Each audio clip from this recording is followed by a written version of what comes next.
Hello. Hello. Welcome. Welcome to the Out of Order show. It's time. It is time. We are going to witness one of the greatest sets really of content ever created. We are going to go by every single one of them, bit by bit, card by card, because this is truly one of the greatest moments in gaming history. The only thing that could be better than this, of this collaboration, of this caliber, would have to be, I don't know, Dragon Ball, like I mentioned before in the past. But anyways, welcome everybody. Welcome to the Out of Order show. We are going to be reviewing all the cards. All the cards are now released. Every single one of these bastards are free. We're finally free. We're free. All I need to do now is just waste a lot of money at this point. Oh god, this is just gonna hurt. Looking at every card is just gonna hurt because I want them all. Except for Final Fantasy 9 and 8, they can go away. Maybe 11 too. 11 can kind of go away too. I don't really care about those. I don't really. They can go into the garbage pile for all I care. But everything else.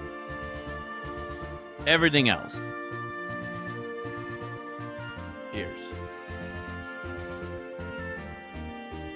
Jeff's kiss. Jeff's kiss, my friends. Man. What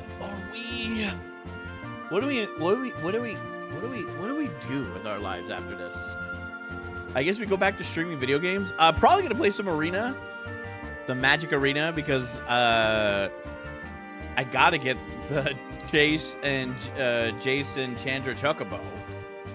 I mean, that's a must. Man. Yeah, what do I do with myself? Oh, so good. Through the ages, man. This is gonna echo. I know Magic fans are gonna be like, this is a blight. Like 10 years from now, they'll be like, oh my god, remember when Wizard of Coast did all those shitty collaborations and totally ruined Final Fantasy? But that day is not today, exactly. That day is not today. No siree, Bob. The Epitaph. Ooh. So good. Oh. This soundtrack's so good. Oh, I wish you would play it, my lady. My lady, I wish you were playing this game. Final Fantasy VI is amazing. Too good. Too goddamn good. One of the best games of all time. Almost the GOAT. It's literally second. It's literally second of greatest of all time. Get through mine's like 50 times faster. True. Very true. By the way, I haven't forgot about your special delivery yet. I don't know what's happening. My plug or whatever, he's just like non-responsive.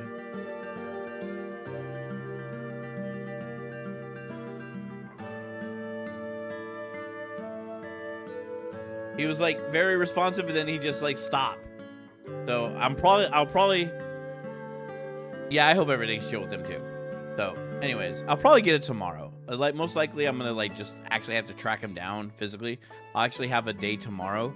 But tomorrow, if you guys don't know, Sony decided to surprise us with a little whatchamacallit. With a little state of play. So yeah, the state of play is tomorrow. So me and the boys are gonna be reacting to that tomorrow. And then also Friday is Summer Game Fest. We'll also be reacting to that.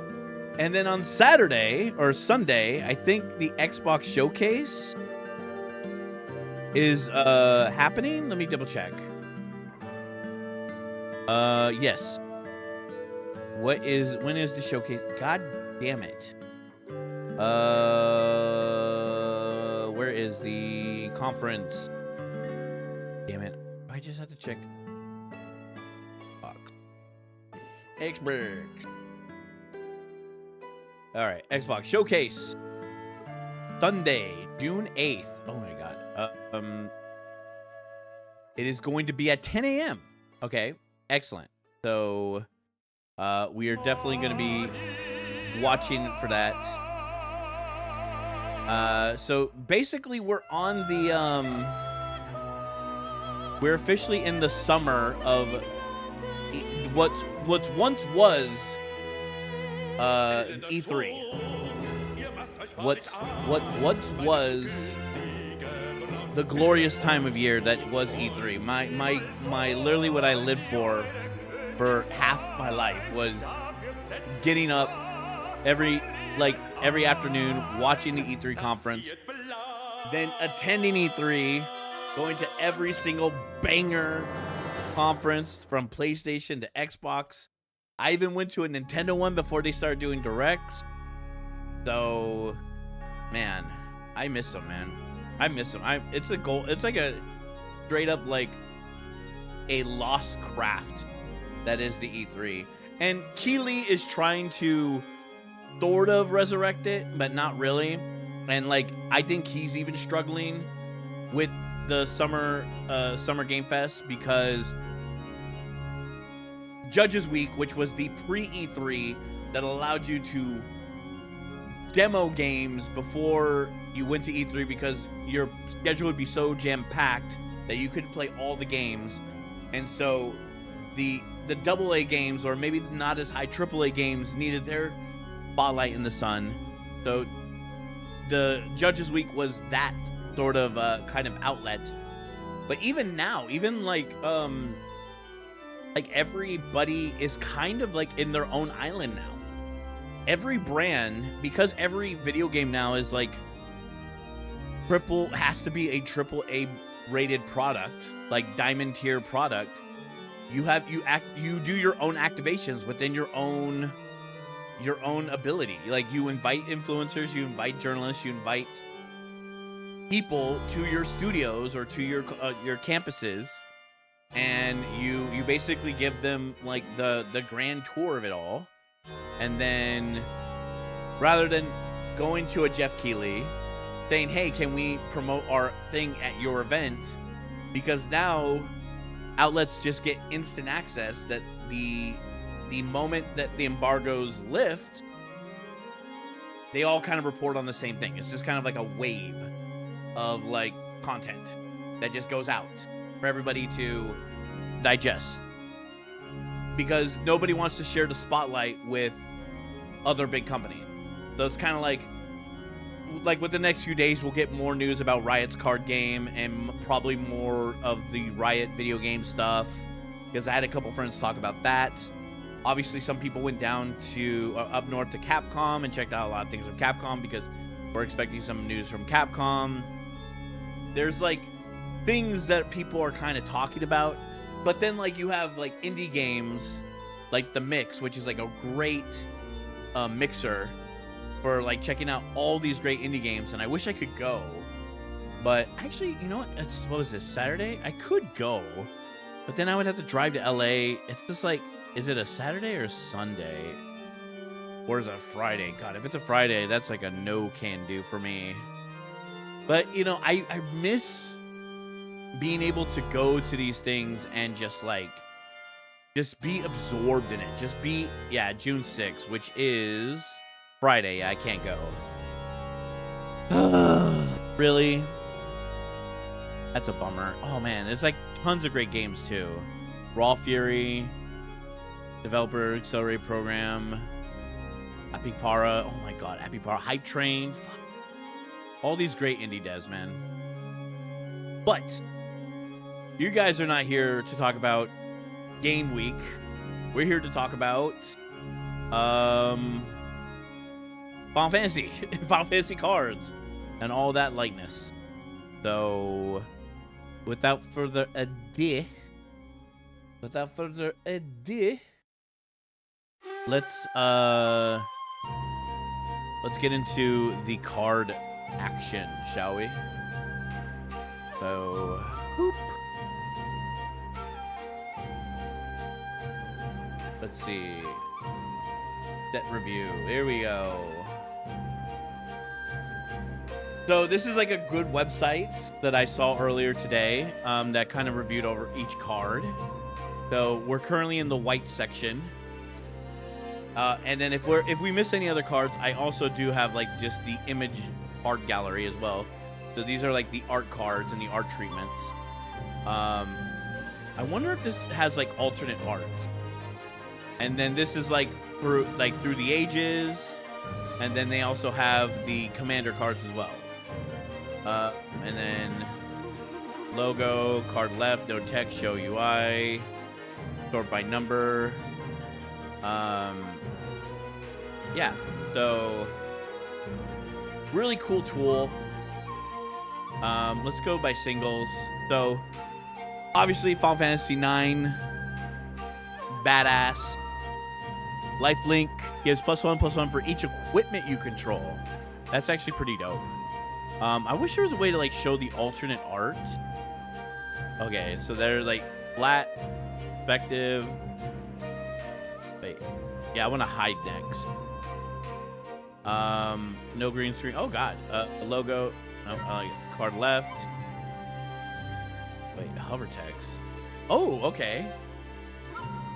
That's kind of cool.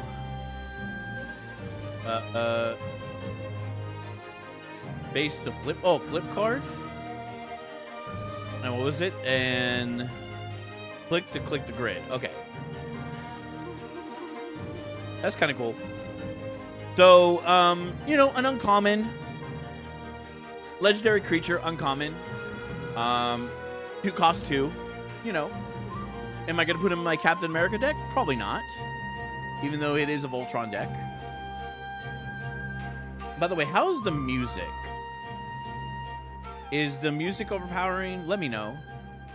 I just want to make sure that, like, you guys can hear me over the music. All right, Aerith. Legendary creature, human cleric. Lifelink. Whenever you gain life, put a +1/+1 counter on Aerith. When Aerith dies, put those X +1/+1 on each legendary creature you control, where X is the number of +1/+1 counters on Aerith. So, can't hear you, yes. But is the music overpowering? That's all. That's all I know.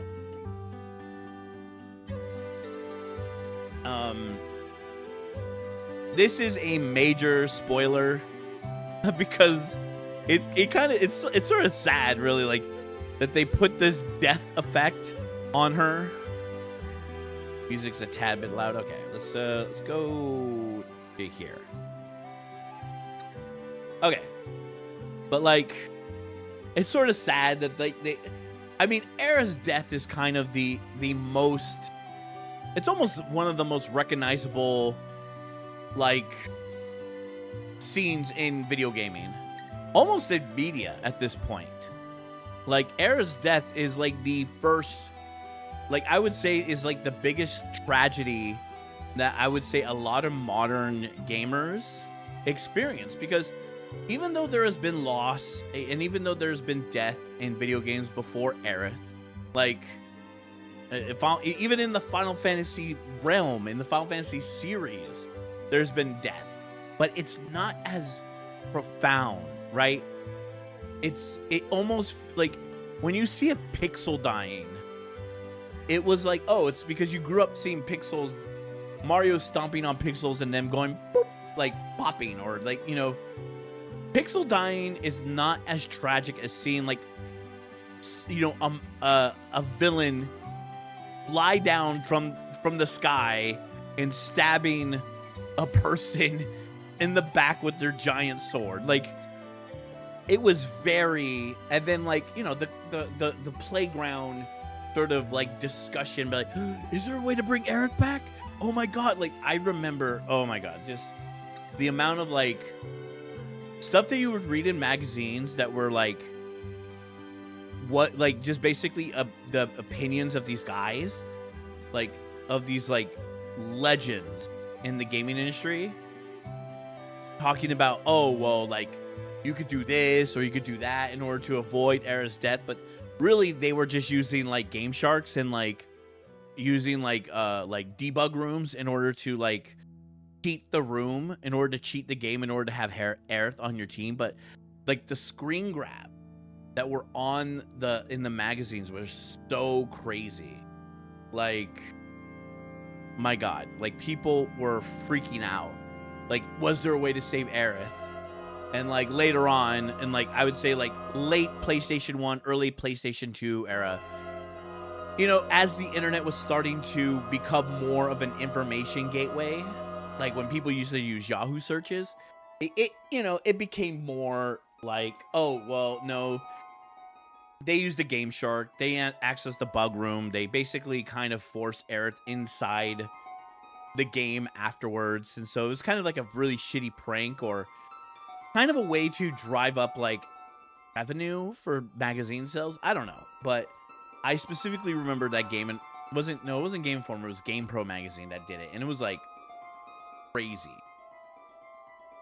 What else? Yeah, so pretty cool card. The card I'm looking forward to the most getting, let me see if I can find it real quick. Magic the Gathering.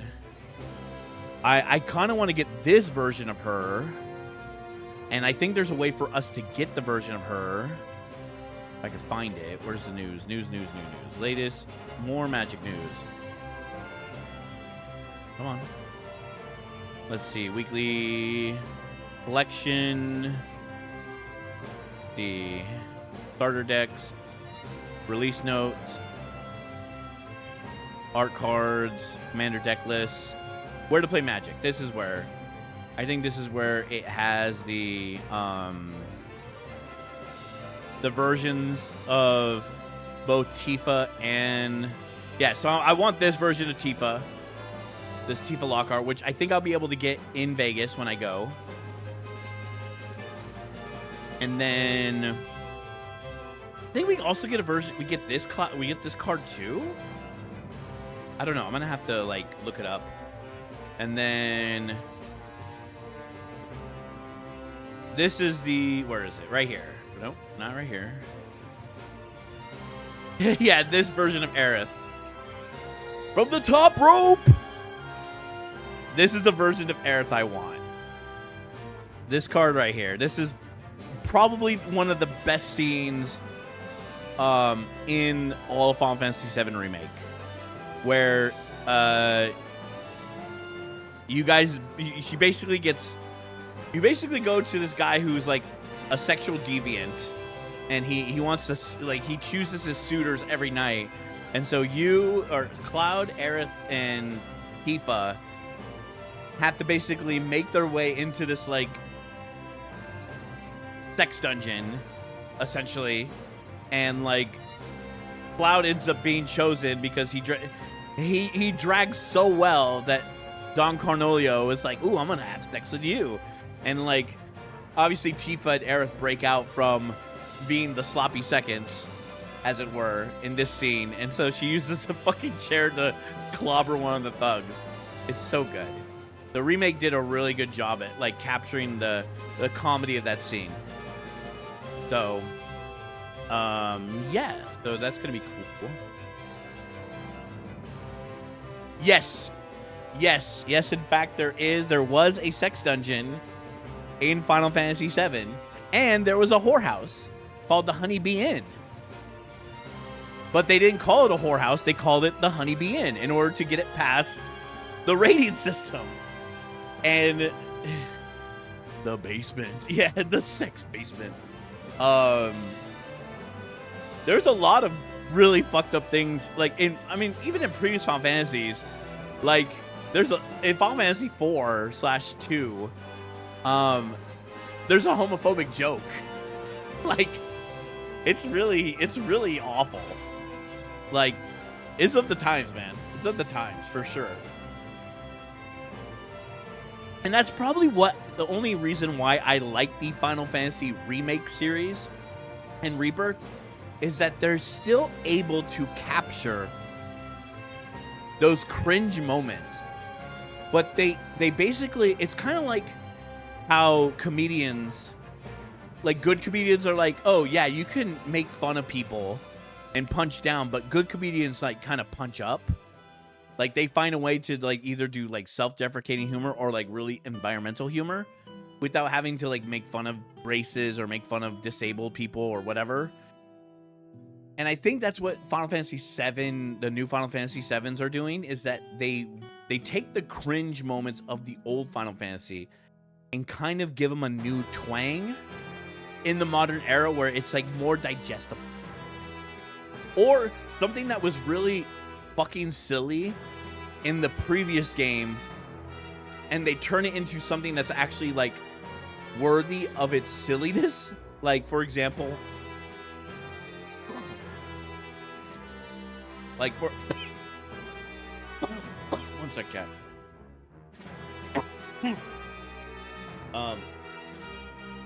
Like for example, probably one of the best moments in Final Fantasy VII Remake is you fight the monster house. It was just a random encounter where you would see a house and then arms appeared and like it was a house that was trying to kill you, and it was kind of like a gag monster. But in Final Fantasy VII Remake, you actually fight the house monster, and it's like a real bad guy. It's like a real boss battle, and it's really cool. All right, Aeris rescue mission.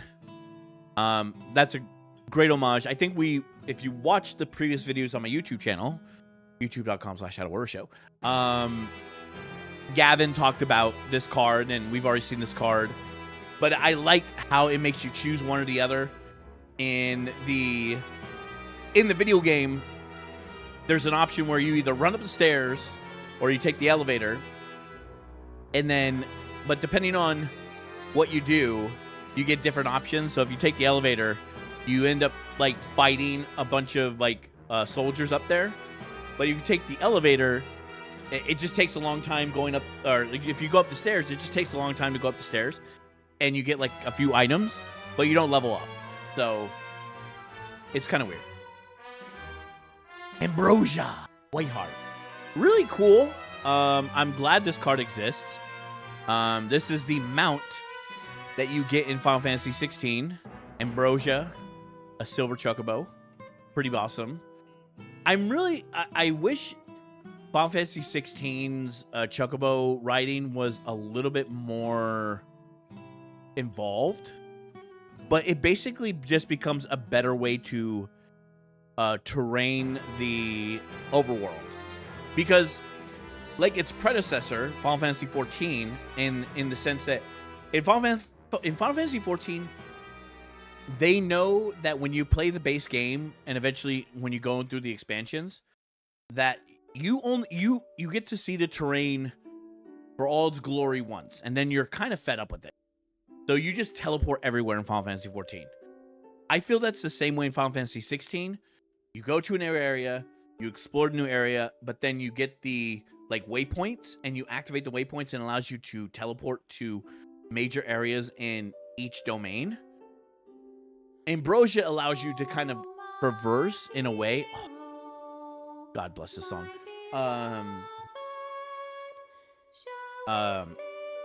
If I ever get married, I want to sing. I want to sing this song with my bride to be.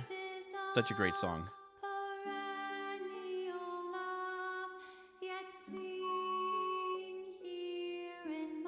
In fact, I would almost like carve up, like create a scene in my wedding that duplicates this moment. I love this song to death. But yeah, one of the things that the birds, throughout this set, particularly, all have landfall. Chocobos are just like landfall fucking fiends. Maybe because they don't have flying. All the Chocobos, primarily in Final Fantasy or in this set, have no flying. So they had to give them something to kind of compensate for the lack of flying. So landfall's been that like that go-to. So I'm really kind of excited to see what sort of monstrosity landfall decks come out of this set. Ambrosia, when it enters, you may return another permanent you control to its owner's hand. Another permanent you control to its owner's hand. Huh. I guess that makes sense because you could like landfall a land, play the land, and then get the landfall. Whenever a land enters, you get a +1/+0 until end of turn. Yeah, so it's landfall. Ash, Princess of Dalmasca. So, I really, really, really wanted to love Final Fantasy 12. Like, straight up. And everything about Final Fantasy 12 should be great. The story should be great. It's basically tit for tat, A New Hope. It's straight up just Star Wars. But the system, the Gambit system, was so shitty. I hated the Gambit system. It was such a fucking nightmare to play that I specifically remember the night I got it. I went over to friend of the channel, Rivethead, aka Derek. I went over to his new place because his other house had caught fire in the basement, so they were renovating his house. So they had him stay in a rental house, which was all the way across town. But he's the only person I knew that had like a PlayStation 2, because I didn't have a PlayStation 2 at the time. I think I traded it in for my 360, maybe? Was the PlayStation 3 out? Wait, was Final Fantasy... What was Final Fantasy 12? Final Fantasy 12 release. Was it PS2 or PS3? Yeah, it was PS2. March of 2006, man, I remember. And it was so cool because it had like this gold. It was like one of the first times ever in like the gaming industry that I noticed. Like it was the first like steel case. It was the first one to ever get a steel case, like straight up. Like the steel case was so cool at that time. It was like, oh, look at this. Like, you're never gonna want to give up this game because or trade it. It was kind of. It almost kind of felt like it was a. Oh, what's it called? Like they were trying to prevent you from. What's the word I'm trying to say? Is it playing it? Oh, it's playing the Korean version. Oh my god. Okay. Let's not hear the Korean version. We already listened to the English version. But the fact that there's so many versions, like an English and a German, that song is so special to so many people that the fact it's in different languages, so good. Yeah, a steel case. Like having a steel case for that game was so crazy. It was like kind of a way, like I said, a deterrent from wanting you to trade in your game. Which, the moment I played it, I was like, fuck this game.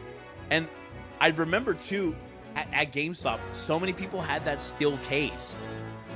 And they fucking, the trade-ins, there were so many of those steel cases as the trade-in boxes. It was insane. I was like, oh my god, like, okay, this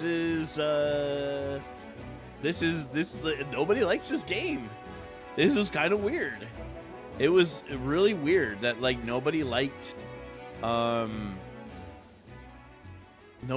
it until late, like, or at least some people liked it, but then they, you know, there's a lot of, I guess, there's a lot of people who are like wayward fans, or like they eventually liked it because they forced themselves to like it because it was like, ooh, it's Evelise, man. Don't you like Final Fantasy Tactics? Don't you like Vagrant Story? God, you should. If you don't, you like Tactics Ogre? Oh my god, it was kind of like the hipster This was the Final Fantasy the ultimate hipster game, next to Final Fantasy 11. Final Fantasy 11 and Final Fantasy 12 was definitely Final Fantasy hipster era. No joke, no cap, no joke. That was the ultimate like hipster era because they're like, oh, you just want to play Final Fantasy 10. You just like that Tidus like ha ha ha ha ha. Like, but like straight up, this was the hipster era of Final Fantasy. 11 and 12 were definitely hipster. I at some point, if I ever have time in my life, I want to try out Zodiac 8 and play it. Because I heard that the class system makes up for the Gambit system pretty remarkably. So, whenever she attacks, look at the top 5 cards of your library. You may reveal an artifact card from among them and put it in your hand. Put the rest at the bottom, anywhere random. That's not bad. Especially if you're like artifact digging. Yeah, that's pretty cool. Orin's Inspiration. That's fucking cool. Attacking creatures get +2/+0 in a turn, and you can flashback it. So that's pretty cool. Yeah, nothing crazy, nothing too remarkable. It's just a really good card. Flashback might be a little expensive though, but especially for just only +2/+0 instant. I don't know. Maybe we'll see. Battle menu. See, this is a great homage. Oh my god, another one. There's the French version. The French version. Hold on. Italian version. Okay. How about we not sing the opera song multiple times in multiple different languages? Dancing Mad though. I approve. Yeah, simple. Do I want this card to be better? Yes. Is it fine? Yes. I like how it goes attack, ability, magic, item. You get to choose one. Ability, target creature gets +4/+0 or +0/+4 until end of turn. That's kind of, it should be defense or row, but magic, destroy target creature with a power 4 or greater. That's actually pretty dope. Attacking creates a 2/2 White Knight token, and an item +4 life. It's a solid card. I think the destroy target creature 4 or greater is probably the best bang out of that, but yeah. Cloud, and like I said, I think the version. Okay, go away. The version of Cloud I want is the Nomura version, right? Yeah, June. We'll be hosting a Pro Tour Epic Showdown, some of the best broadcasters in the world. Final draft, standard constructor Pro Tour, live action coverage. For such we're offering equal prizes. Final Fantasy participants who compete share a prize pool along with invitation Pro Tours and World Championships. In addition to Pro Tour participants will receive a non-foil borderless English language Cloud and Midgar promo, with the top 32 competitors also receiving traditional foil copies. This is in addition to the season Karen Liberated promo card, so make space for those card binders. Check out Magic GG for a breakdown. So I want to get this because I love Nomura. Nomura is the, Kingdom Hearts designer, creator, but he also is like he has designed almost every great Final Fantasy character in the lands. Final Fantasy 13, Noctis, Kingdom Hearts, Final Fantasy 7, Final Fantasy 6. He did some Final Fantasy 10 artwork, if I'm not mistaken. Yeah, he's just done a good amount of decent artwork. Whenever Cloud enters, search your library for an equipment card, reveal it, put it in your hand, and shuffle. As long as Cloud is equipped, if an ability of Cloud or an equipment attached to it triggers, that ability triggers additional time. Pretty sick. 2/2. A 2/2/1 with an equipment. Pretty nice. Cloudbound Moogle.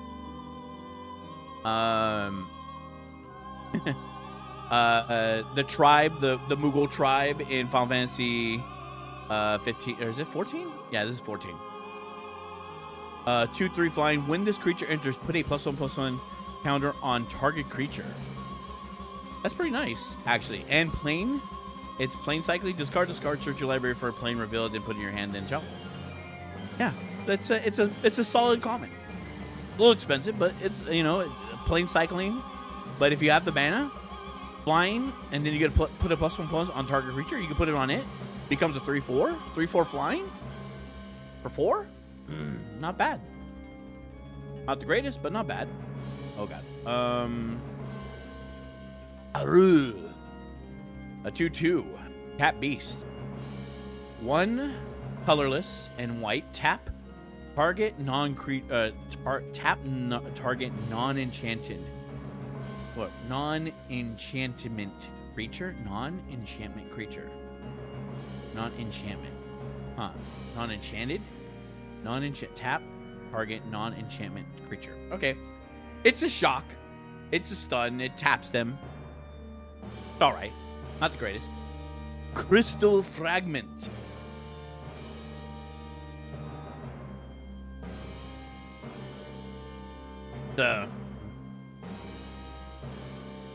Crystal Fragment. Equipped creature just gets +1/+1. 7. 5 colorless, 2 white. Exile this equipment, then return it to the battlefield. Transfer under its owner's control. Activate only as a sorcery. Alexander. So this is the Alexander summon. All right. This saga enters after 3 draw steps. Add a lore counter. Sacrifice after 3. Oh, sacrifice it. That sucks. It doesn't revert back to its original state. Prevent all damage that would be dealt to creatures you control this turn. Does that for 2 phases, and then 3rd phase, tap all creatures your opponent controls. Okay. And it's 4/3 flying construct. Not bad. So this is like the summon mechanic. Although there's some mechanics, there's some summon mechanics that like it says like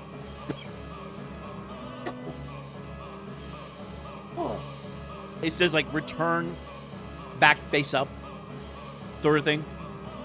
Oh.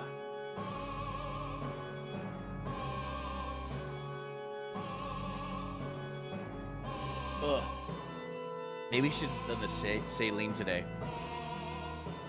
Oh man. Didn't know what I was doing. Oh. I'm taking new medicine for my cough.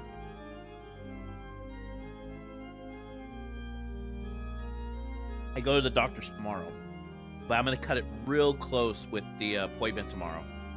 Because my appointment's at 3, and the what's it called? State of Play's at 2, but it's a 40 minutes. So I'm literally going to like wrap it up and then head to my appointment right afterwards. Okay.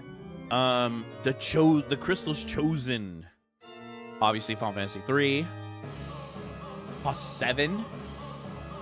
Create 4 1/1 colors hero tokens, then put +1 counter on each creature control.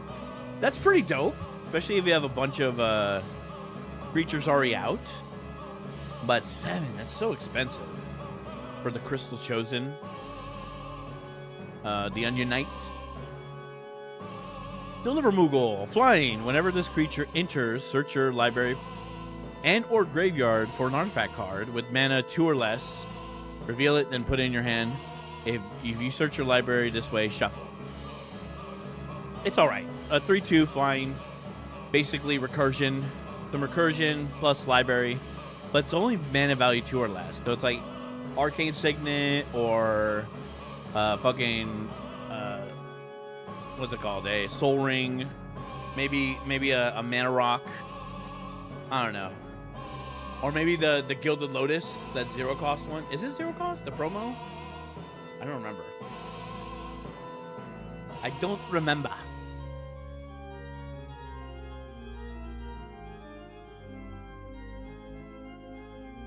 Dion. Bahamut's Dominant. Okay. Cost 4. Solid white. Dragonfire Dive. During your turn, Dion and other knights you control are flying because they're dragoons. When Dion enters, create a 2/2 white knight creature token. 5 or 6. Exile him, return a transform, activate only as a sorcery. Bam. Wings of Light, put a +1/+1 in each other creature you control. Those creatures gain flying until the end of turn. That's pretty hot. And then Giga Flare. I was really hoping to get the Zeta Flare, but they're not going to be able to do that in this set. Giga Flare, destroy target permanent, exile Bahamut, then return to battlefield facing up. So he returns back to the Dion. But that's pretty cool. I definitely am going to put that in my Clive deck, my Clive partner deck. Let's see. Dragoon's Lance. So a lot of these cards we've already seen, and they've already explained the mechanics about the job select. Basically, it's kind of like a germ or a rebel token. It just creates a creature token that's automatically attached to it, and it gets the effects and the class effects of that weapon. So when this equipment enters, create a 1/1 colorless hero creature token, then attach it to it. Equipped creature gets +1/+0 and is a knight in addition to other types. During your turn, equipped creature has flying, so it can always jump. So pretty cool. I would say it's maybe not as better as like a germ token, but it's definitely up there as far as like what these weapons can do, because it gives types. So like, for example, if you have the spear and Dion's out, because he creates, they're also considered knights into another type of or additional of their type, then they would get flying. But then when you have this equipped, it also has flying. But it is what it is. Kind of it's still cool. Dwarven Castle Guard. When this creature dies, create a 1/1 colorless hero token. Lolly ho! Lolly ho! Good Final Fantasy IV reference right there. Also Final Fantasy XIV. Damn lolly host. Fate of the Sun Chris. Cast 2 less if target creature is tapped. Destroy target non-land permanents. Battle mascot.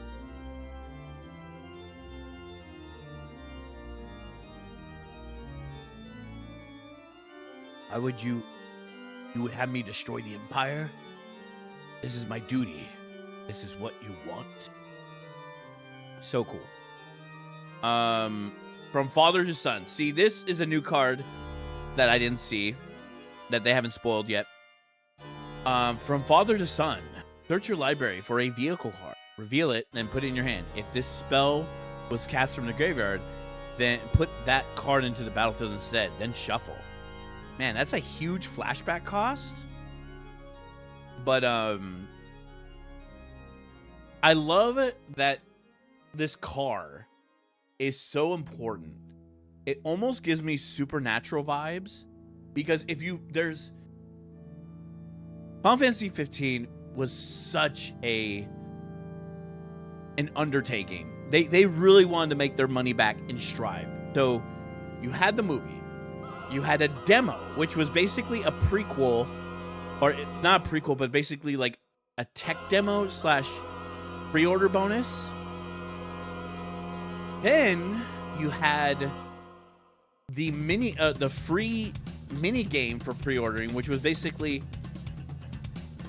Noctis's father's quest, hanging out with Cid and his Royal Guardsmen.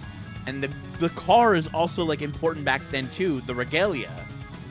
So the car is such an important aspect of the journey of the brothers, the bro journey. It's like kind of like graduation. It's kind of like, hey guys, let's take one final like road trip before like we have to do our adult thing and do like adult type stuff, like Innocence Lost sort of thing. Sans lots, almost even.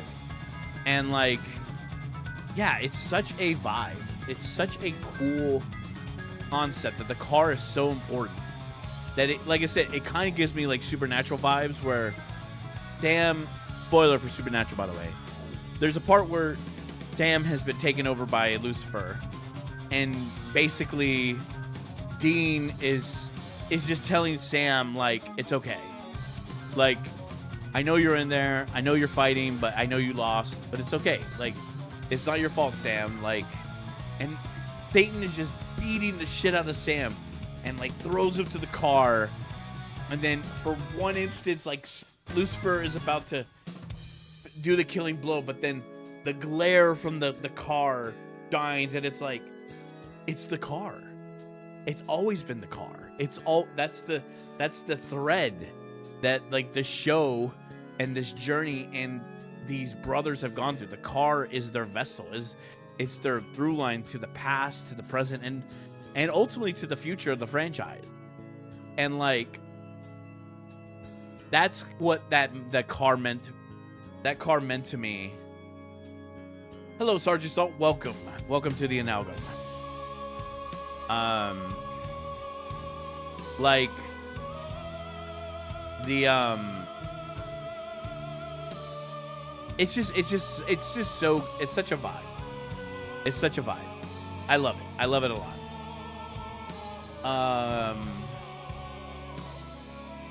What else? So yeah, this is probably gonna end up in, like, Dan's vehicle deck, or it's more of a mount deck than a vehicle deck, unfortunately. So, unfortunately, this is a good card for nostalgia, but probably not gonna be in any of my decks. Grahatia. So I was pissed off when I first saw this card, but then I discovered that Grahatia, there's multiple versions of Grahatia, so I'm not that pissed off. Because later on, they added different versions of him, so that's cool. But yeah, this is the first time you meet Grahatia in the Crystal Tower of the 24-man raid in Final Fantasy 14. Reach, because he is at that time he is a archer. The Allegan Eye. Whenever one or more of other creatures or artifact you control dies, draw a card. This ability only triggers one. It's so-so. It's not the greatest, but it's so-so. Gale Cat. Obviously, they talked a lot about this last week.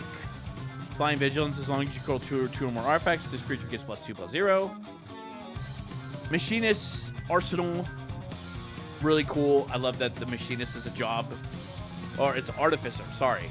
Artificer.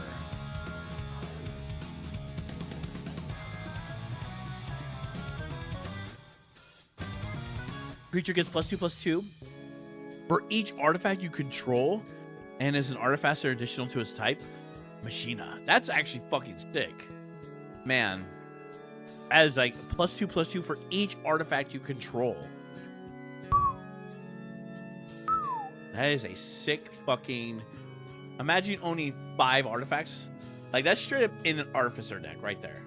Like, I think there's just gonna be a lot of cards that are just like Artificer. Like, imagine a Thopter. Equip the Thopter with this, like a Thopter deck. Ooh. Magitech armor. This vehicle, when this vehicle create a colorless hero. I like this because it's basically it only takes one crew, so it literally creates the token needed to basically a pilot. It should just be like it creates a pilot.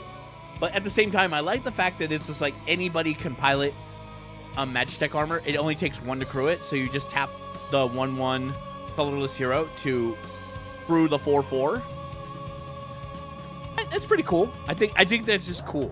I like the idea that just like it takes one to crew it. Magitech infantry. I'm really upset that they didn't try to make this like the SIDS or like a heir apparent or anything of that sort. The you can have as many as you want. Yeah, this creature gets +1/+0 as long as you control other artifacts.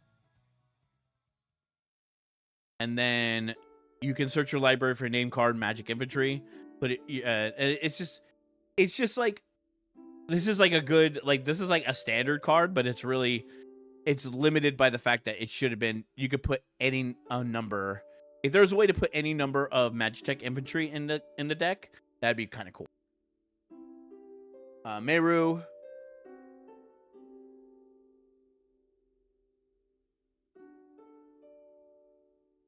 or sorry, Minwoo.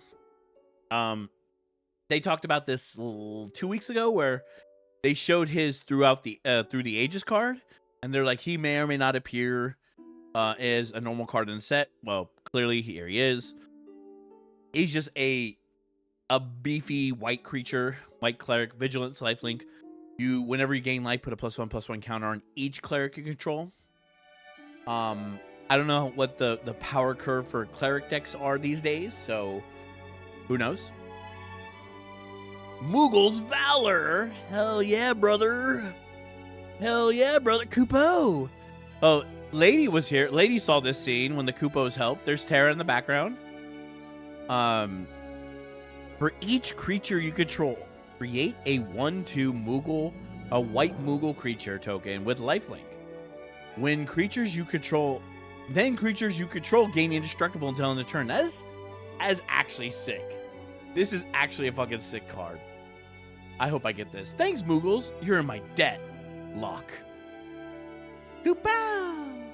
Goopow! Paladin Arms.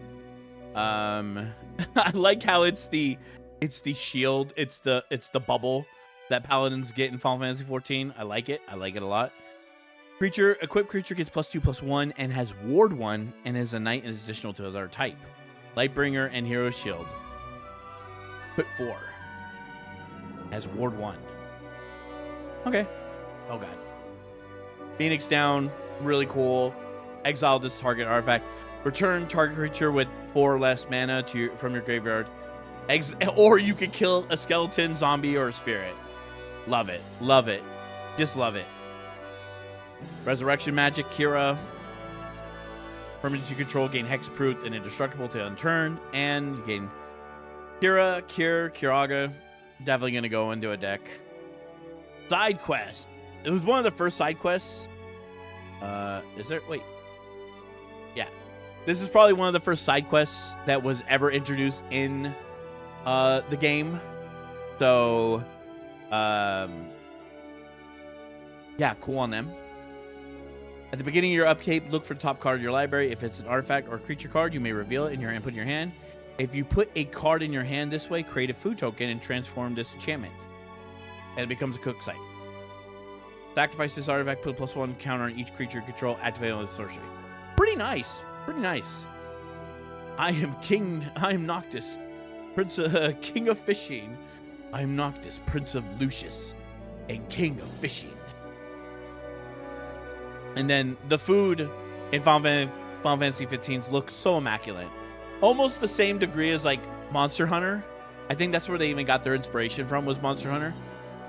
See how you enjoy fishing. You should learn how to properly... seeing how you enjoy fishing, you should learn how to prepare your catch. Slash of Light. So this is new because I did not see this in none of the preview wrap-ups.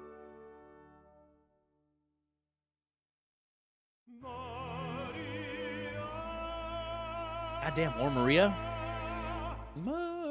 Oh, it's the duel. Slash of Light deals damage equal to the number of creatures you control plus the number of equipment you control to target. What? I'm gonna have to put this in my fucking Captain America deck. Slash of Light deals damage equal to the number of creatures you control plus the number of equipment you control to target a creature. Oh my god. Oh, thank you. I appreciate it. Is this your site? Or is this your site? Is this like a site that you're affiliated with? Or like, I will get my, I see the Patreon. Oh. I do see the Patreon right here. It is. Oh, thank you. Yeah, what's it called?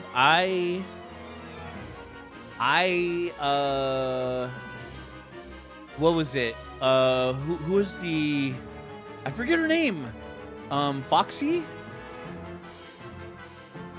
Real big Magic content creator. She's on Tellurian Community College every once in a while. God, what is her name? Vixie? Ugh, I'm bad at remembering. I just know that she's like the cute redhead. I'm gonna have to go to my YouTube feed real quick. I saw her channel. I saw her pop up in my Twitter feed. Yeah, Voxy. It's Voxy. Voxy. I should probably like subscribe to her. Probably should be doing that. Where is her? Why doesn't it show lead editor music, special thanks? Why won't it show me her? Like, what the hell is her? It's not going to show me her links. Okay. I'll just go to, youtube.com, right here. Voxy. Right here. So she was streaming earlier today, and I saw her stream. I was like, oh my God, what is that site? And then she's like, this is the, hello there. Hello, Colorless King. Is it Colorless King? Yeah, she's dope. I enjoy her content. I like the fact that she's, this is like kind of a weird aside, but she started playing Final Fantasy X, and I recently went through like, IGN did like the top 100 JRP or like RPGs of all time. Don't think too hard about my name. I'll just say Colorless King, or it's just King. We'll just go King. But anyways,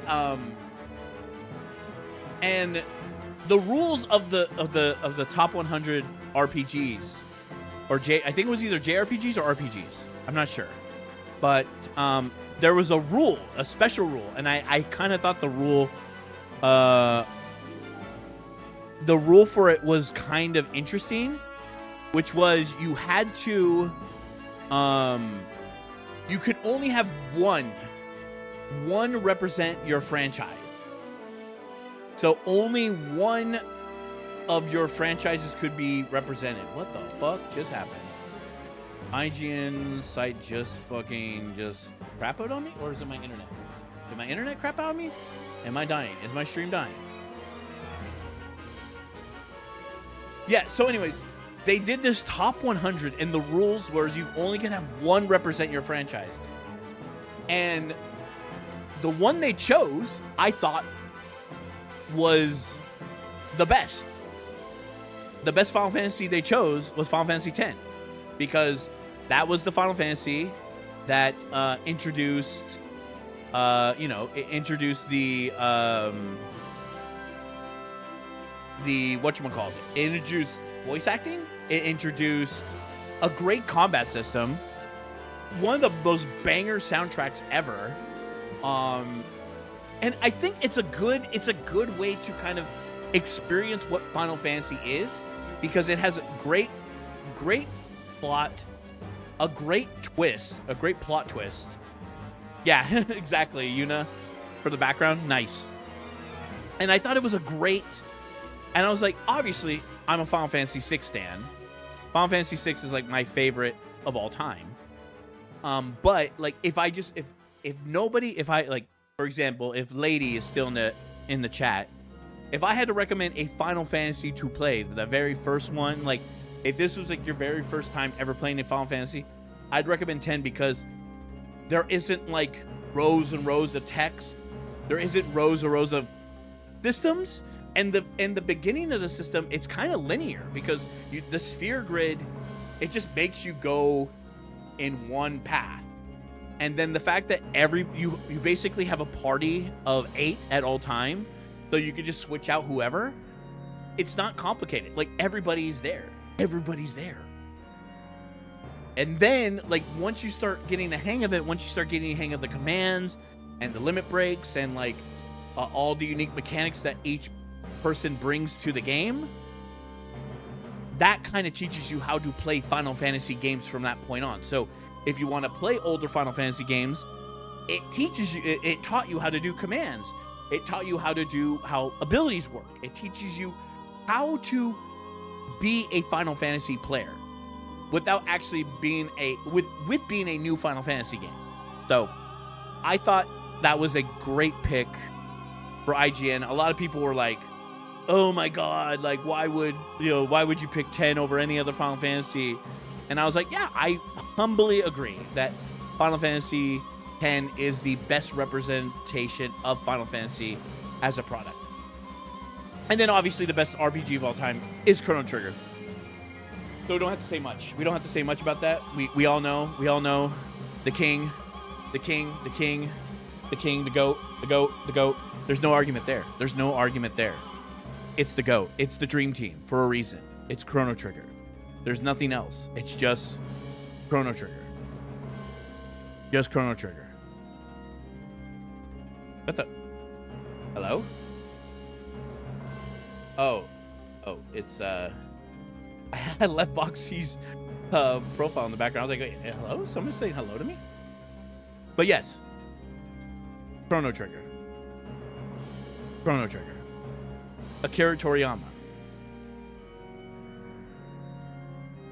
Kase. What else? The guy who made Square Enix, or made Enix games, Dragon Quest. Okay. In terms of Final Fantasy moving forward, 15 may be the better moving forward than other 10 Final Fantasy. I think 15 is, as much as I love 15, like I was talking about earlier when they what the fuck? Sorry, wrong scene. When they talk about, when I was talking about the Regalia card, this card right here, where was it?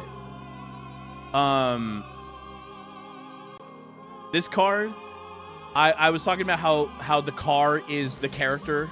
It is the through line of Final Fantasy 15. It was kind of the supernatural moment for me, where I was like, oh, the car is part of the journey. The car is the through line. Even Noctis's dad used the card. The car is the innocence lost. It's the, you know, this is the piece of home that you're gonna take with you, because the father knew that all this shit was gonna happen. It was destined. So, all right, where are we at? Phoenix down. Flash of Light. I might have to put that in my Captain America Voltron deck. I'm gonna snooze the ads real quick. The goat, goaty emote. Let's see. Snow. Oh man, Snow. Oh, he's an uncommon. Okay, this is the first time I'm seeing Snow. That's outside the commander deck. Human Rebel Monk. He's a Snow's power is equal to the number of creatures you control. Interesting.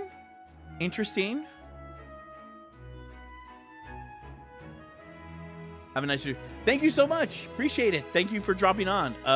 Go check out the Patreon if you're watching later on YouTube. Yeah, it's magicset.review. Go check out the Patreon. In fact, I'm just going to join for free. Right there.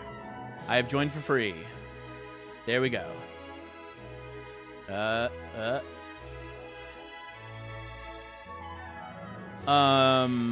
Interesting card. Interesting. I would say that Final Fantasy 13 to me is, it's a love-hate. It was definitely, you know, we were getting out of that period of stagnation. Remember I was talking about how Final Fantasy 11 and 12 were definitely the hipster era of Final Fantasy. Like, they were too cool for school era type Final Fantasy. It was like, oh, we don't need to sell millions. We got the guy who made Tactics Ogre.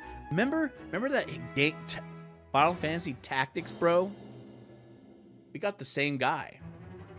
And same thing with 11. 11 was like, EverQuest was there, but then you had Final Fantasy 11, which were for like the real dork. Yeah, a funny card, exactly. A token deck for sure.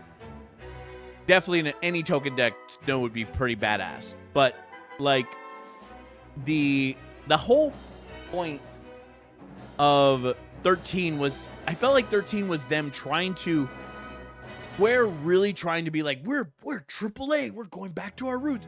We created this whole new game engine called Crystal Novalis. And we're going to be on the PS3, guys. We're taking full advantage of the PS3's architecture. And, oh, finally, we're going to be on Xbox. And it was like this whole thing, right? Yeah. It was like this whole thing that they were trying to be something that they weren't. And I'm not saying it didn't really work out for them, but it definitely felt very of its time. It felt like 2000s. Like a lot of like the wub dub, like over action, over like over advertise, over stimulate, over activated. It was like they were trying really hard to make this like a pantheon of the Final Fantasies. And Final Fantasy 13 definitely has its like moments, but then like 13 and 13-2 and Lightning Returns, you definitely felt like it taper off. And then Nomura, even Nomura tried to bring the dream to that with Final Fantasy 13 Versus, and like we all know what happened to that. It's basically going to be in fucking Kingdom Hearts because Nomura can't lose. Nomura can't lose. He refuses to lose. He will get his way, no matter what. Anyways, pretty cool card. We've seen this.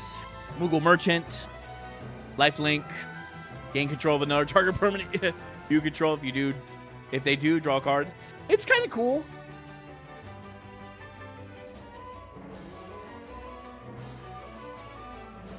What 13 did do well was make my PS3 overheat. True. Lightning was also part of Gucci. He was in a Gucci advertisement. Kupo? Oh, wow. That's a straight up just a summon card. Okay, Stampede. Other creatures you control get +1/+0 to end turn. Bark! That's cool. It's cheap. It's nice. Cheap. It's the first summon you get outside of Midgard. Actually, do you get a summon inside Midgard? Remind me.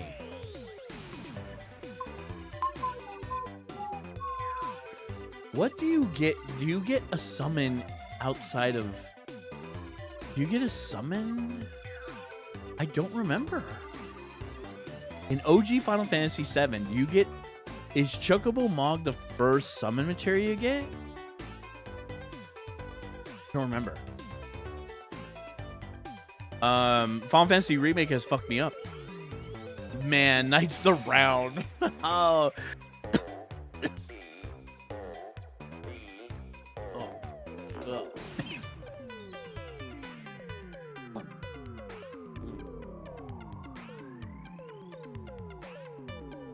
Man, Knights of the Round, man. 3/2/2 White Knight soldiers. So you create 12. Nice. Ultimate and other creatures you control get +2/+2 until end of turn. Put an indestructible counter on each of them. Indestructible. Oh my god. That is so sick, bro. I actually haven't read this card out loud. I seen it, but I actually didn't read what it did because I was waiting for like this review. Primal Garuda. Same thing. This creature deals 4 damage to a tapped creature an opponent controls. Okay, Slipstream. Another target creature you control gets +1 and fly until the end of turn. Nice. Not bad. Could be better. But this is the Final Fantasy 14 version. Especially, it says Primal Garuda. I should have known it was a 14 reference because primals. The icons. Ultima. Such devastation. This was not my intention. So good. And the fact that it's the Final Fantasy 14 Ultima. I do want to get the... What's it called? Promo. What's it called? Where's the promo at? Bum bum bum bum bum bum bum bum. Spark. Ultima. Where's Ultima at? Where is it? There it is. Ultima. So good. Witness my creation. So good. Final Fantasy 16. So good.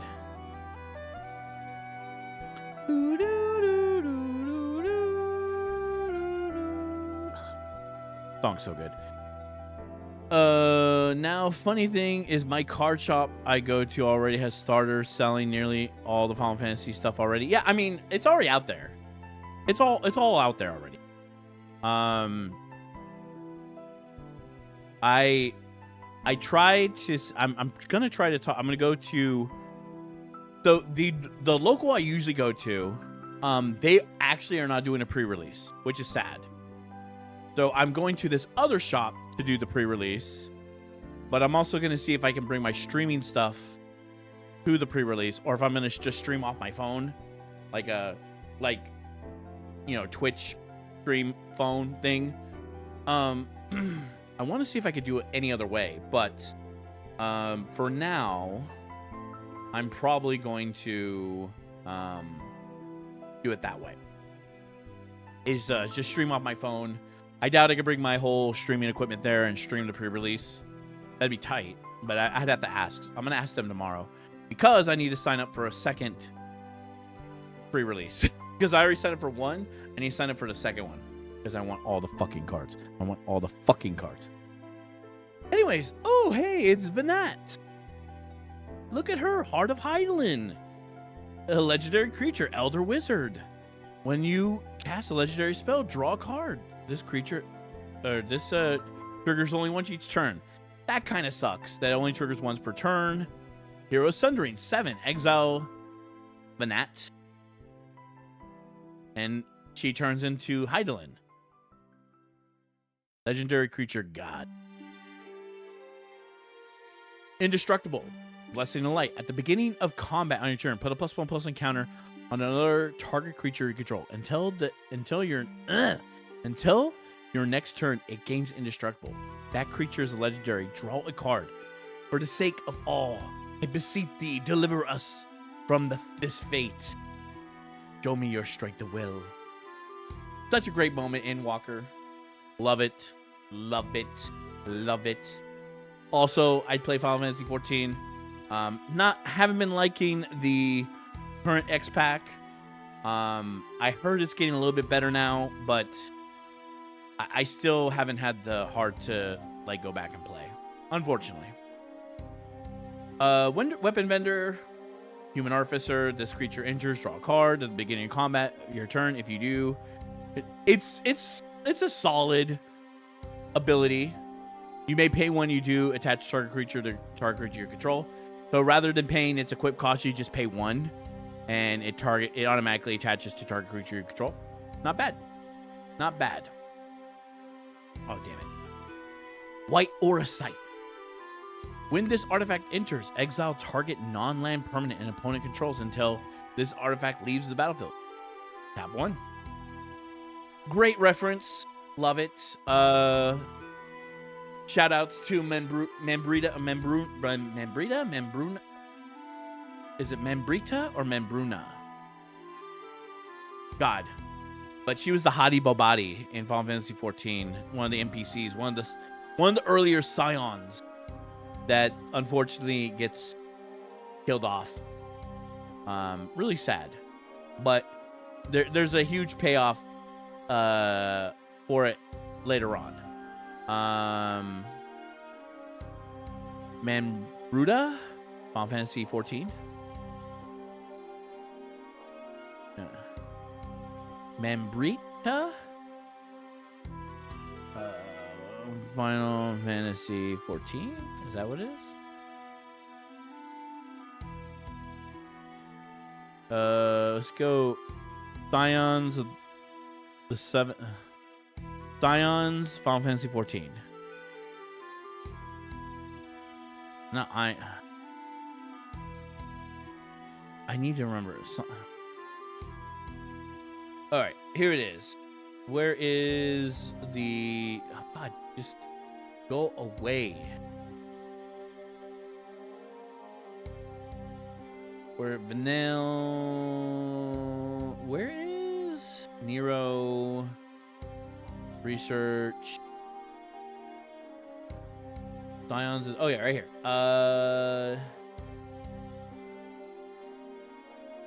There she is. Come on, get. Why are you loading so shitty? There it is. There she is. Mombrita. Mombrita. Oh my God, this website is so answer. And then she dies, unfortunately. Louis Soir. But yeah, she develops the white Orosite. Orianger. So shout outs to her.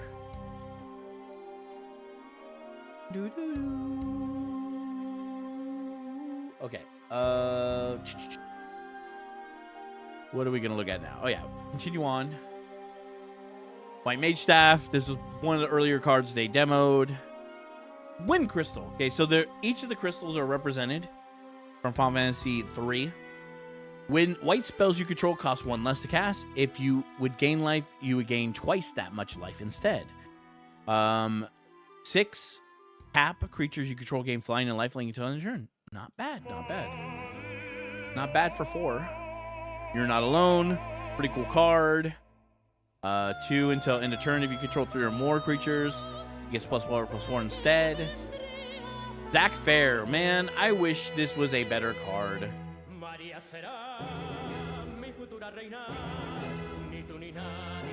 Is this the Spanish version?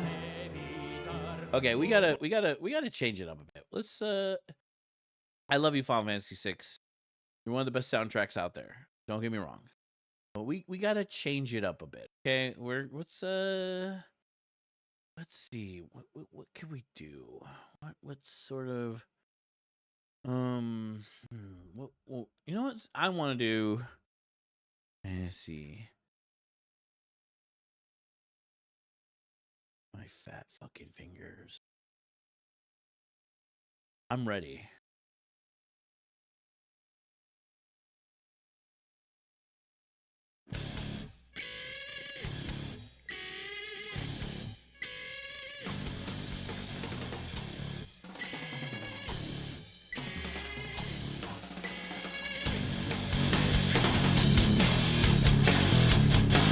It's 1 a.m. but I'm ready to fucking rock out.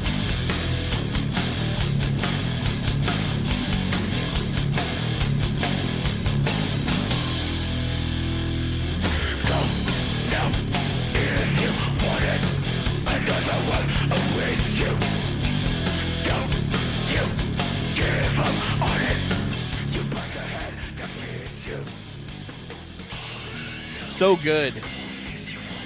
So fucking good. Final Fantasy X, let's fucking go. All right.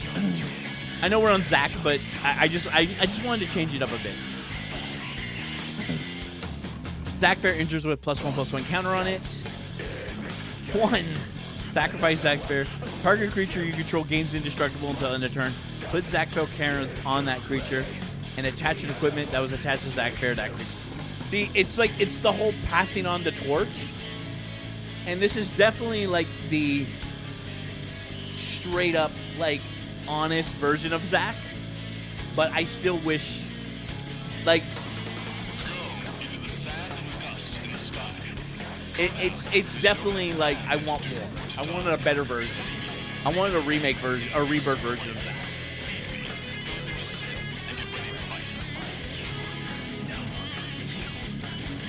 All right.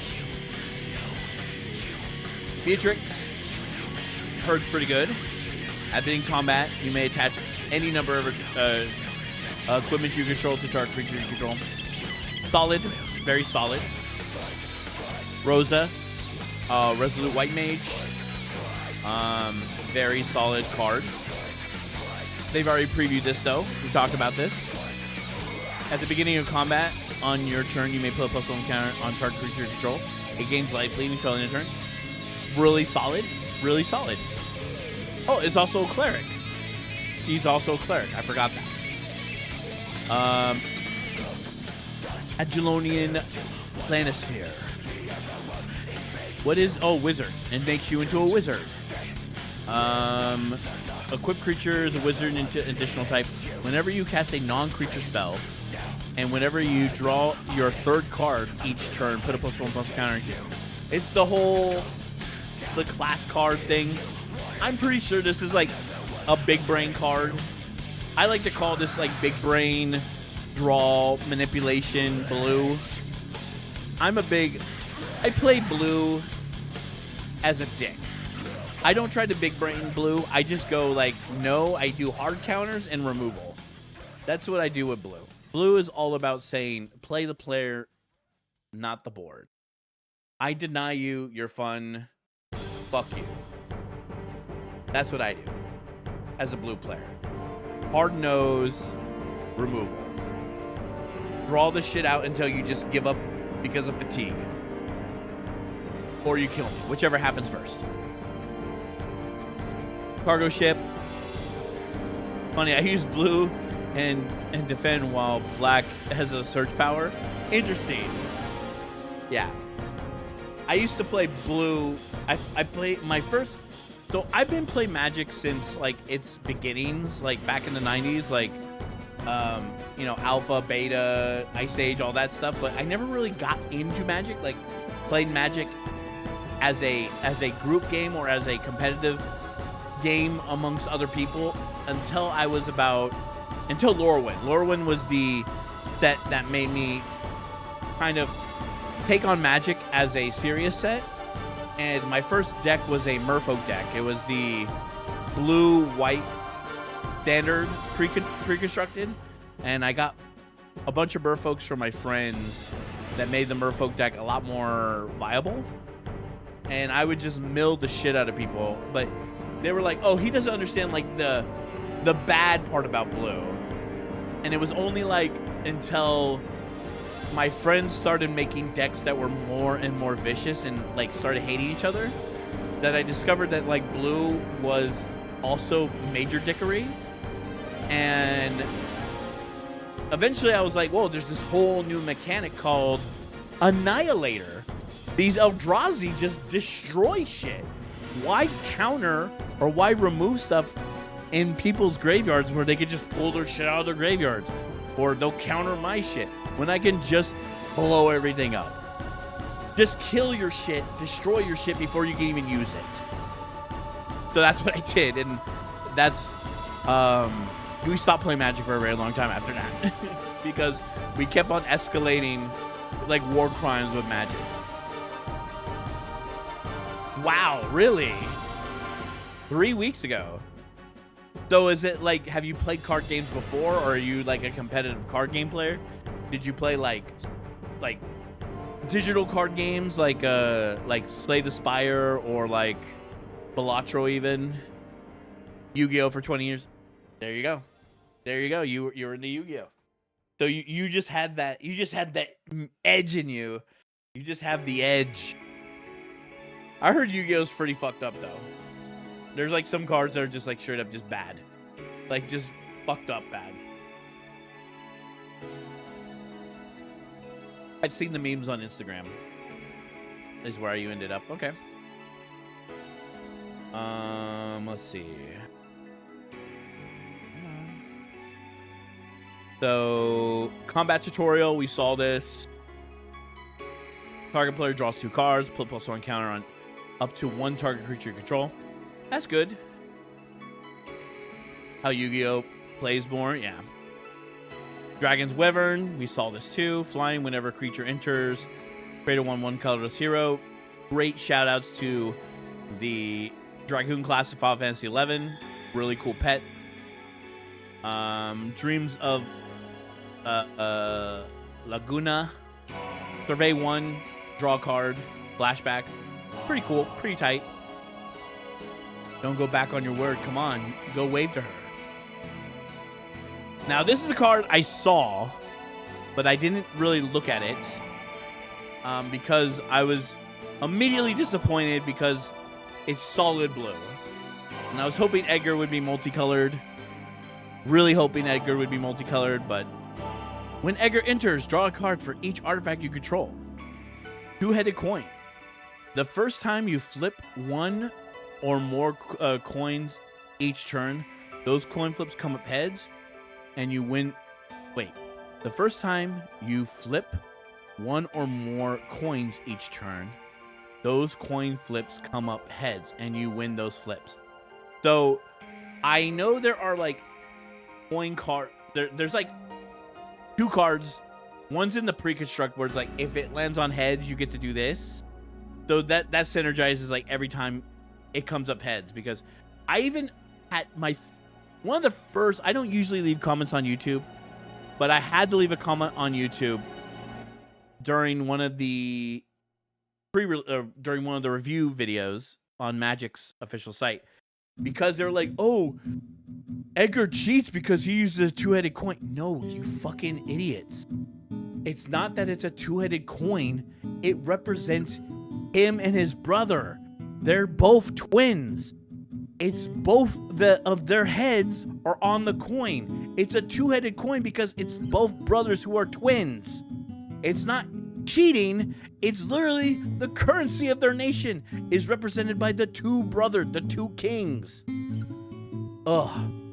And not many people know that their currency represents a two-headed king, because the brothers are the king. The brothers kings, because they're twins. And people are like, "No, he cheated. He used a two-headed coin." It's like, no, he's using his country's currency, which has a two-headed coin because of the two kings they're twins. And people don't know that. People are like, "Oh, he's a cheater." He's like, "No, he's not a fucking cheater. He's just clever."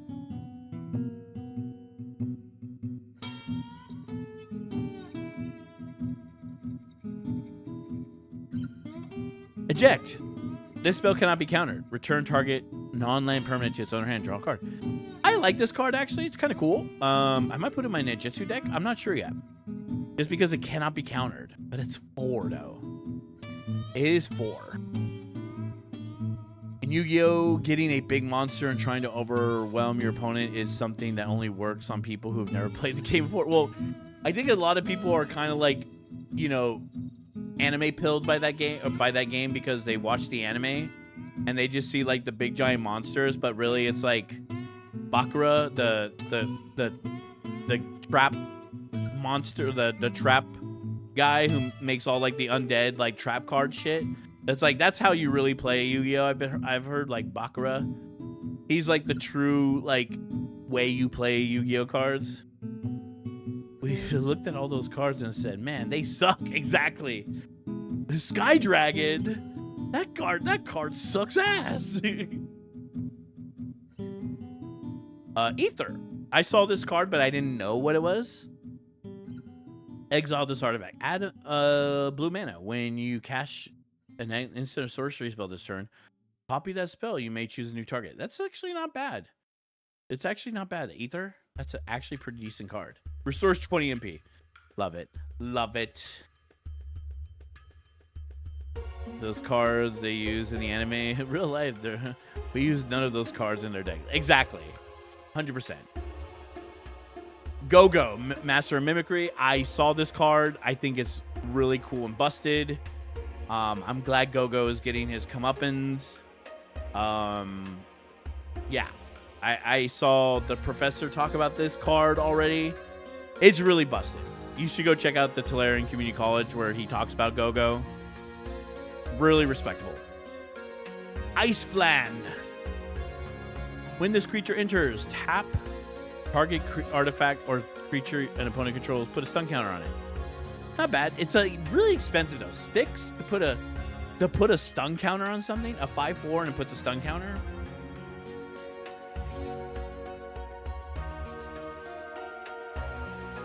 It's very situational, but island cycling might be useful. Ice magic, hell yeah. Return card creature to. Oh my god, Target creature's owner shuffles into the library. It's like a cyclonic rift. Target creature's owner shuffles. Target creature's owner shuffles it to library. Return target creature to its owner library. Target creature's owner puts it in their choice of top or bottom. And then 6 is that target creature's owner shuffles it into its library. But it's not all the creatures, though. It's only one creature, unfortunately. It's a really expensive removal, honestly. Yeah, exactly. Ilmeg! An Ilmeg Pixie. This is fucked up. This is a fucked up card for reference, by the way. Because in Final Fantasy XIV, when you go to the first, which is, I guess a little bit of lore dumping. In Final Fantasy XIV, the whole point of the game is that there used to be one world, and then the Sundering happened, and then it got split up into these 13 mirror images, like shards of its former glory, and each one represent like a different dimension, like a different, like straight up just like split into 13 different versions of the same place across the multiverse or across the plane or whatever. And then the source is like where you're from, which is the original place of Elphys. But then on the first, which is the farthest away from the source and it's more towards light, the pixies, the fairies, it's fucked up because there's not that much undead on this plane. And so the undead are the pixies. Because when you fall into a dreamlike state and you die, it's more of like you get reincarnated through a dream. Instead of becoming a ghost, you become a pixie.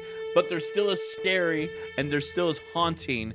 It's just they're like all cutesy and all like, look at us, we're fairies now. It's like, it's really fucked up. It's actually like a fucked up lore check that you deal with, where it's like, oh wow, there's not that many undead on this plane. Why are there so many like bay creatures? Oh, they're the undead. Oh, fuck us. Jill, I was so sad that they did not have a Jill partner card. So they just recently unveiled, where's the partner? Multicolor. Which treatment would be... Where's extended arts? Where is it? Or is it through the Ages card? No, it wouldn't be through the Ages card. Where is it through the Ages card? I don't know. Let me see. I know I'm skipping ahead. Because it's really important for context. I guess it's not. Is it through the Ages showcase? Is it a showcase?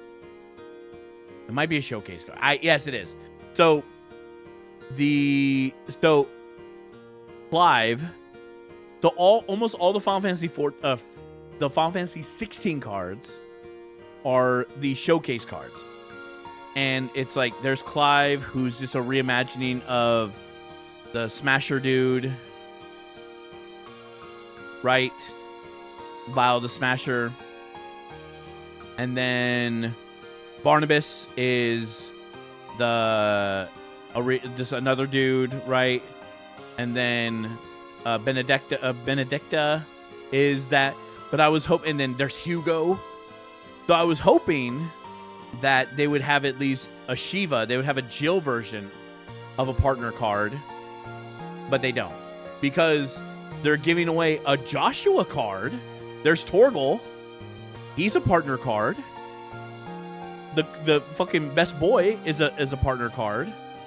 And then let me see, where's Joshua at? There's Joshua, but he's a Command Fest partner card. But Jill is not a partner card. So I only get Jill as the I'm assuming at some point they will make Jill a partner card, and I'm hoping it's blue-white. so I can make the Jill Clive partner deck that I really want versus what I have to do, which is I have to do Benedicta and Clive, unfortunately, because I need as many colors as I possibly can, and she's white, blue, and Clive is red, black. So I'm missing green. So I'm hoping that Jill is blue-green. I'm hoping. Or maybe even blue-white. I would take blue-white. Again, if I miss green, that sucks, but still. I think the partners should be Clive and Jill, not Clive. Or realistically, I should go Clive and Torgal, because that's a white card. But then I would only have black, white, black, red, white. Whereas if I have Benedicta, I have white, blue, black, red. And then I could put Jill, normal Jill, because I have blue. But still, it sucks. Final Fantasy, figure it out. I wonder if there is a, let's see, blue, white, partner card magic.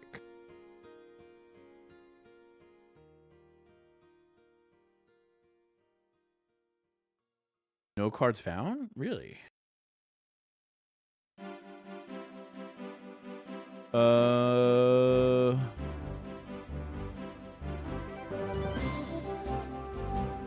The fuck? Blue Loyal Raptor? Flying. That's a Sphinx.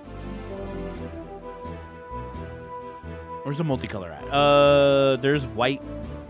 Where's like a blue? I'm looking for a blue. Let's see. Blue. Let's see. Blue. There's blue red. Where's like blue white? Blue white. I'd take a blue white.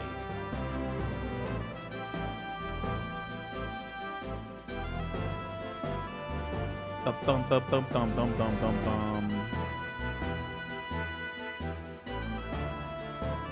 Amy Pond. Sky Shark. Shark Bird. Partner with. Okay. Digin Monk. Let's see.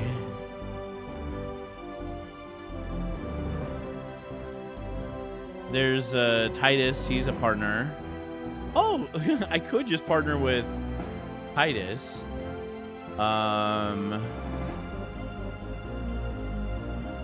Is there no? There's the Faithful, the Ever Faithful.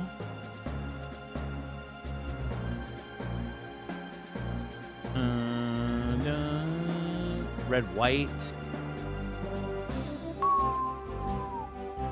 Am I missing a color? Sky Raider, Raptor, Hound, Red, Eevee, Caller, Frodo. Frodo is partner? Oh, with Sam. Frodo is a white black? Okay, that makes sense. The Usurper, Snake Wizard, Imperious, Reborn. Yeah, there's this card.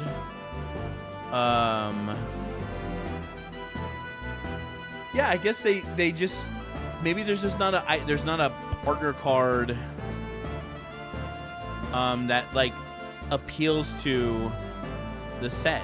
For they don't have like an ice, like a blue. Actually, let me see. Chosen. The Chosen Human Wizard.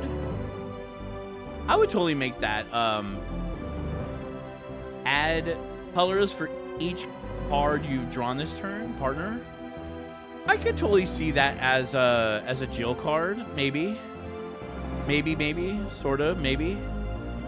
What else could be like Jill? What other? Maybe this red blue. At the beginning of each end step, that player may draw a card if that player lost light this turn. Human wizard. What is Jill? Human noble warrior. Let's see. Lizard detective. Yeah, that's from Doctor Who, though. Scout, cleric, elf, warrior, elemental hound, halfling advisor, human, cat soldier, human cloud. Yeah, maybe they couldn't find a Jill-like card because they don't have one. That's probably what it is. They probably couldn't find a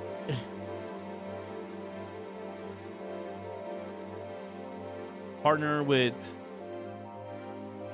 the Skyrider. Okay. They probably couldn't find a card that was like solely blue. TLDR. Let's see. Imaginary friend. Spirit. Yeah, I guess they could not find. That's probably what it is they couldn't find like a suitable card. Zombie horror, Goblin Berserker. But Clive is not a Goblin Berserker. They could figure it out. You know what? I honestly think it's that one card, the one where it's like the colorless. That's just my humble opinion. We've seen this card. Target creatures cannot block this turn. Cold Snap, tap all lands your opponent controls. Exile Shiva. That's fucked up. That's actually pretty cool. No pun intended. Louis Saw Sacrifice. Man. As additional cost to cast this spell, sacrifice a legendary creature or pay 2. Counter activated ability, trigger ability, or non-creature spell. That is sick. That is actually sick. For 1, you could just counter anything. I'm gonna want like 5 of these. The Louis Saw Sacrifice. I would sacrifice a ninja. I'll sacrifice one of my legendary. I'd sacrifice my commander. Or pay 2.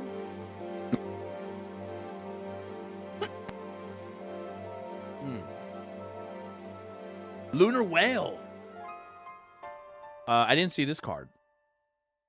Flying. You may look at the top card of your library anytime. Cool. As long as Lunar Whale attacks this turn, you may play the top card of your library. That's sick. And it's only crew 1? Bro, this is actually kind of cool card.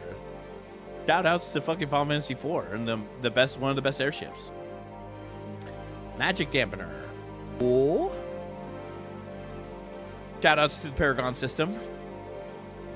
Target creature you control gets +1/+1 and hexproof until end turn. Untap it. Nice.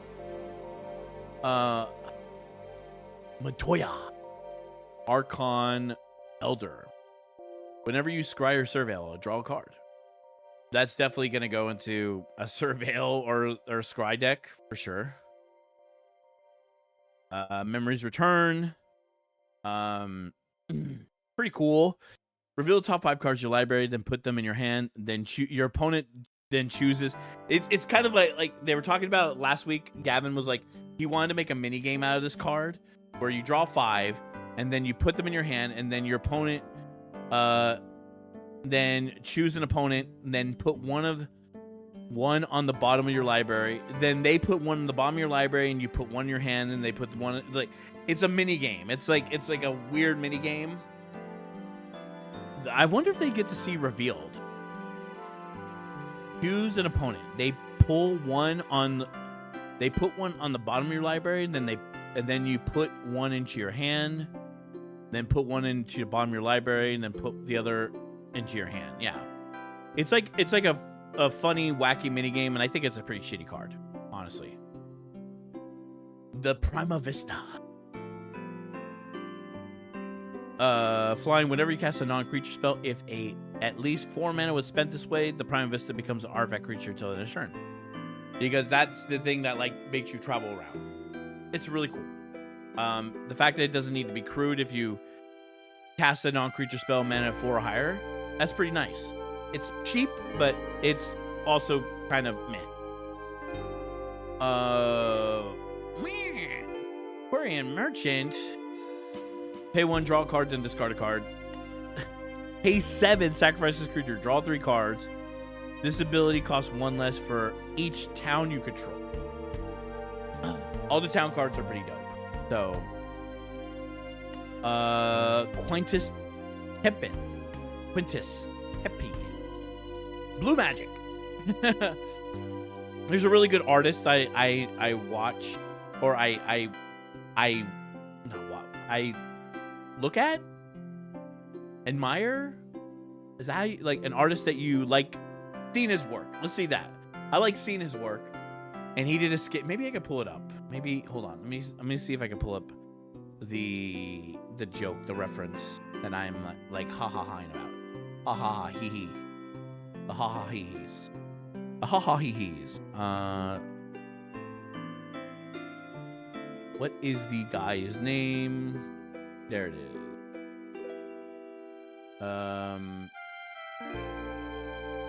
Final Fantasy VIII right here. Yes, this is it right here. So, hello, welcome, Colorless King. Thank you so much. Appreciate it, man. Is it? Oh, taps, tap. Thought you were heading to bed, but thank you for the follow. Appreciate it. What is lost has now been found. Welcome to the Amalgam. So this is the comic because she's a blue mage, blue magic. Whenever she enters, you may cast target into a sorcery spell from a graveyard, not just yours. And mana of any type can be spent to cast a spell if that spell would be put into the graveyard or exile instead. All right, take care, man. Have a good night. Thank you for the follow. Appreciate it. But real quick, this is like the comic book strip. Blue magic. Sit. Bad breath. And she just goes. Blah, blah, blah. Why am I so distant? I've seen things. Angelo Cannon. This was a horrible idea. Yeah. Angelo Cannon, she shoots the dog. She shoots the dog. He shoots the fucking dog.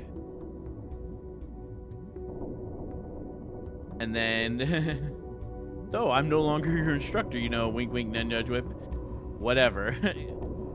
She's a teacher. Hot for teacher. Got a bag, got a bag, got a bag. I'm hot for teacher. Yeah, she shoots the dog. Yeah, it's an ability in the game. In fact, we'll get to, she actually has a card in this game that she summons a dog. Realm Sketch, we saw this. It's pretty cool. Create a token of a copy, target creature, artifact, or land. I like that he copies a land too. Really good, really solid blue card to be real. Retrieve the Esper. This is new. It's definitely a card I didn't see. Create a 3/3 blue robot warrior artifact creature token. Then if this spell was cast from the graveyard, put 2+1/+1 counters on that token. Flashback. Nice. It's really cool. It's the opening scene of Final Fantasy VI when you get to play as Wedge, Biggs and Wedge and Terra. Rook Turret. Flying. Whenever another artifact you control enters, you may draw a card. If you do, discard a card. Kind of cool. It's like this cool little thing that you get to deploy in Final Fantasy XIV. Does a little extra damage. Resource dump. Nice. It's a really cool card. Sage Natulus. I didn't play Sage. I didn't really find the class all that interesting, and I hate healers, so I don't play healers. But this was a damage dealing healing class, so it's whatever. Equipped creature gets +1/+0 and has whenever this creature attacks, untap target attacking creature and is a cleric additional type. So like I said, it helps you untap. It basically helps you vigilance creatures that were attacking. So it's like a support class. Kind of cool. Like the artwork. Wagon or merfolk. Whenever you cast a non-creature spell, if it was at least 4 mana was spent to cast, put a +1/+1 counter on this creature, and it cannot be blocked this turn. Fucking Sahuagins. Fucked up merfolk, Blizzard, or Bish people in Final Fantasy 14. They can go to fuck it up, for all I care. Scorpion Sentinel. Okay, this is new. It's a robot scorpion. That's crazy. The fact that it is also a scorpion on top as a robot is kind of funny. As long as you control 7 or more lands, this creature gets +3/+0. Okay, I see. That's pretty cool. Bear, be careful. Attack you while its tail's up. It's gonna counterattack with a laser. It's kind of like the first boss battle you fight in Final Fantasy VII.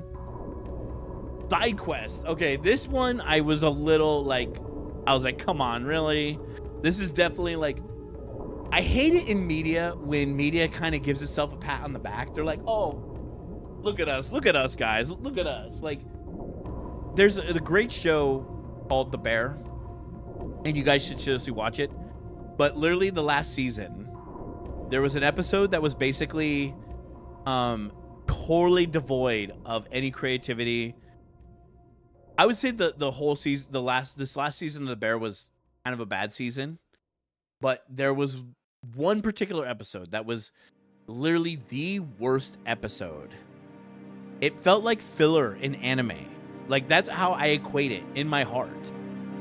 And I'm just gonna spoil it because it's not worth watching. But basically, it's a whole episode dedicated to a bunch of famous cooks, because the whole point of The Bear is that the main character was this famous chef, and then his brother died, or I should say committed suicide. And this is all in the very beginning. It's like the first episode. You find all this out, so I'm not really spoiling anything about the show. But he's this, literally at one point was the world's best chef. His brother commits suicide, and he takes over his sandwich shop. And so he goes from working with the best chefs and the best kitchens in the world to basically taking over a beef sandwich shop. And there's a bunch of shit that happens throughout the show, but there's one episode in particular where all these real life chefs, like I'm talking like chefs in real life, not chefs that they made up in the show, people in real life who are culinary geniuses, are forced to act and talk about how hard it is or how difficult it is to be in the kitchen, and how crazy it is to be a chef, and how miserable it is, even though they're like, all these people are Michelin star chefs or have really famous restaurants or whatever. And it's just like a self suck off of like, look at us. Like, this TV show has made cooking so realistic. It's made cooking so edgy, right? So when I see this card, and Gavin, who's the lead designer of the set, it is straight up his self-sucking moment, because he's like, oh, look, it's so hard to create magic cards, guys. It's really difficult. Like, our jobs are so hard. We have to curate all of this content in order to give you these fantastical cards. Oh, look, we have to create all this world building content and create cards out of them, and manufacture balance, and it's like, this card is it, because like, it's like, look, side quest, it's a card collection. Ooh, when this enchantment enters, draw 3 cards, then discard 2. The beginning of your end step, if 8 or more cards are in your graveyard, transform this enchantment. Look, guys, it's a magic card. See? Because it's magic. You see? Magic. It's magic. It's magic. It's a magic card. It's a magic card, guys. Look. See, magic? Get it? Because it's magic with the K? ED?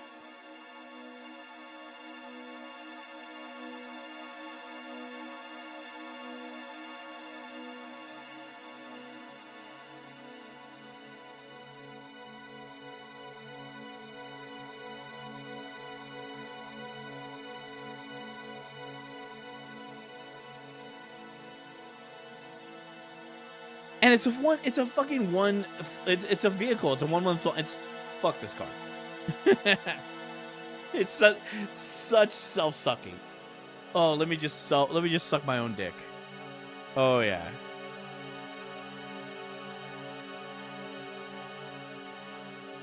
Do girls suck their own vaginas? Could they suck their own vaginas? I don't have to think about that. Anyways, moving on. Sleep Magic. It's an aura card. It sleeps. You attack somebody. It breaks them out of sleep. Pretty common. It's a 1. Pretty cool. Stolen Uniform. Okay, this is kind of great reference. Level lock reference. Give me all the lock references. Choose target creature you control and target equipment. Gain control of that equipment until end of turn. Attach it to a chosen creature. When you lose control of that equipment this turn, if it is attached to a creature you control, unattach it.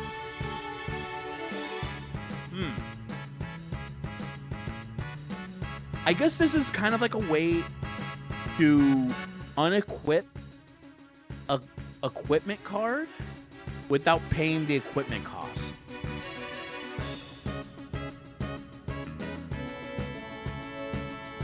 Oh wait, target creature you control and target equipment. So it doesn't have to be your equipment, it could be anybody's equipment. Okay. Choose target creature you control and target equipment. So a creature equipment I don't control. Gain control of that equipment until end of turn. Okay. Attach it to chosen creature. Okay, could be one of my creatures. When you lose control of that equipment this turn, if it is attached to a creature you control, unattach it. Okay, so basically, I steal a target equipment, get to use it for 1 turn, and then I lose control of it. It's fine. That's fine. For 1, that's fine. Especially against like a Voltron deck. Stuck in Summoner's Sanctum. This is funny. Flash. When auras enters, tap enchanted permanent. Enchanted permanent doesn't untap during its controller's untap state, and its abilities cannot be activated. This is fucked up because in the part that we're listening to, Final Fantasy X, it's like a really fucked up part of the game where like they can't move on. So that's kind of fucked up on their pilgrimage. That's really cool. That's actually kind of a cool card. I'm not gonna lie. I think it's better than Trap in the mode, but all you gotta do is still really get rid of the permanent. But it's the fact that it's Flash is kind of cool. Leviathan. Return each creature that isn't the Kraken, Leviathan, Merfolk, Octopus, or Serpent into its owner's hand. Wow. Oh, that's because it's the tidal wave.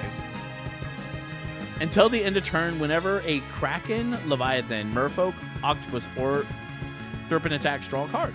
Has Ward 2/6/6. Not bad. And it's the Final Fantasy 15 version. Nice. Nice. It's a really badass version of Leviathan. It's not Primal, and it's not Leviathan from 7. It's the 15 one. I like it. I like it. Diva. Oh, this is definitely Final Fantasy X. The Hottie Bobati. Heavenly Strike. Tap target creature an opponent controls. Put a stun counter on it. Okay. Put 2 stun counters on. Diamond Dust. Draw a card for each tap creature your opponent controls. Okay. Not bad. 4/5. Pretty solid. Solid, not the best, but it's pretty solid.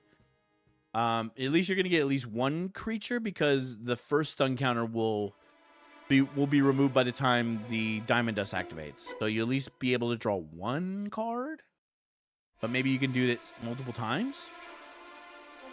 Swallowed by Leviathan. That's Final Fantasy. Oh, it's Final Fantasy 2 reference. That's Final Fantasy. I thought Final Fantasy 5 also did that. If I'm not mistaken. Do I have to consult an expert? Oh, maybe? Huh. maybe. Okay, whatever. Choose target spell. Survey 2. Then counter the chosen spell unless its controller pays 1 for each card in your grave. Holy shit! Choose target spell. Survey 2. Then counter the chosen spell unless the controller pays 1 for each card in the graveyard. Fuck. So base, if you survey, you could take the 2 cards and put them in the graveyard. So it's a base 2 already. Okay, that's a pretty fucked up counter, but it's only targets. Well, spells could be anything, right?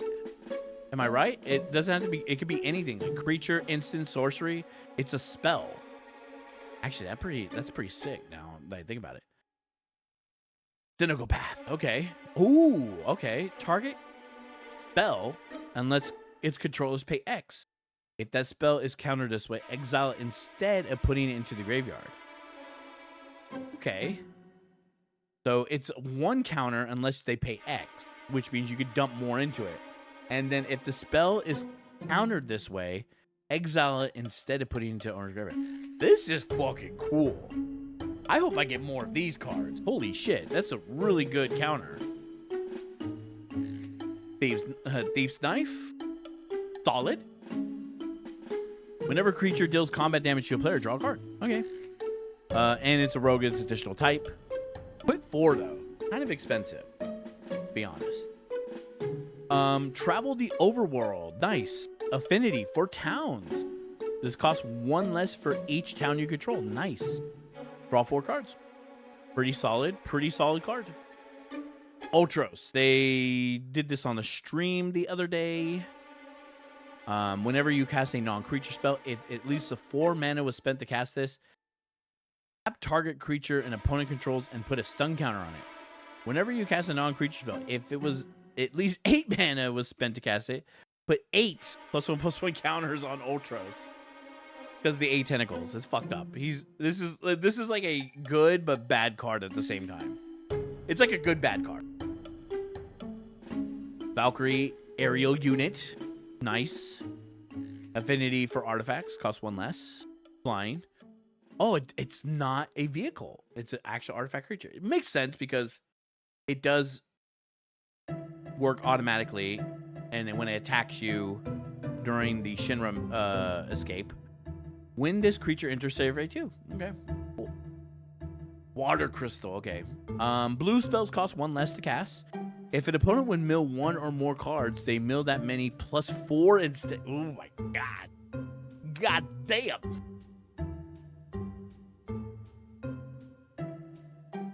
Wow. 6.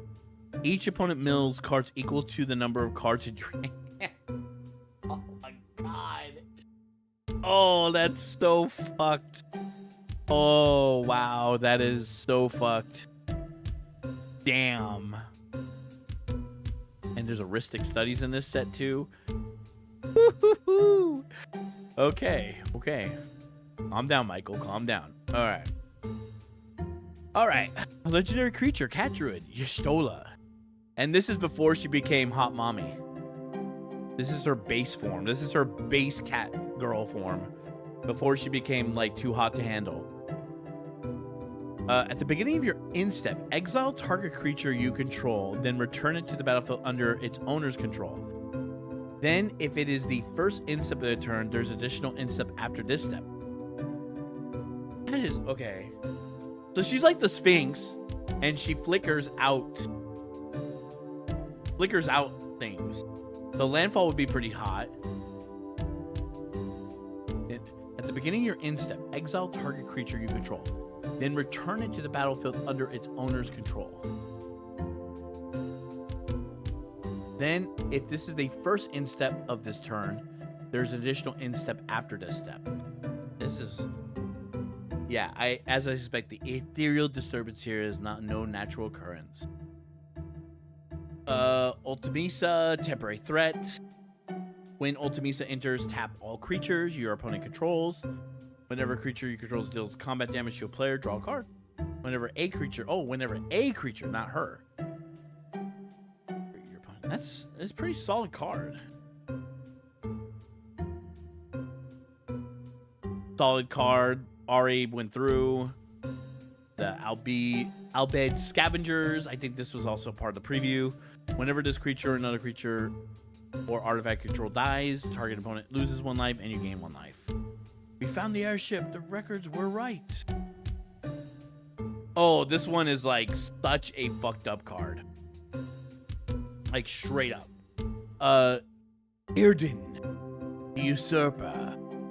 Demons you control have Menace, Lifelink, and Haste. The Star Scourge. At the beginning of combat on your turn, exile up to 1 target creature card from a graveyard. Doesn't have to be yours, a graveyard. If you exile a card this way, create a token of a copy of that card, except it is a 5/5 black demon. So he basically just takes things and brings them back as also 5/5 demons, plus on top of whatever. This is a game ender. This is like, he is a straight up game ender.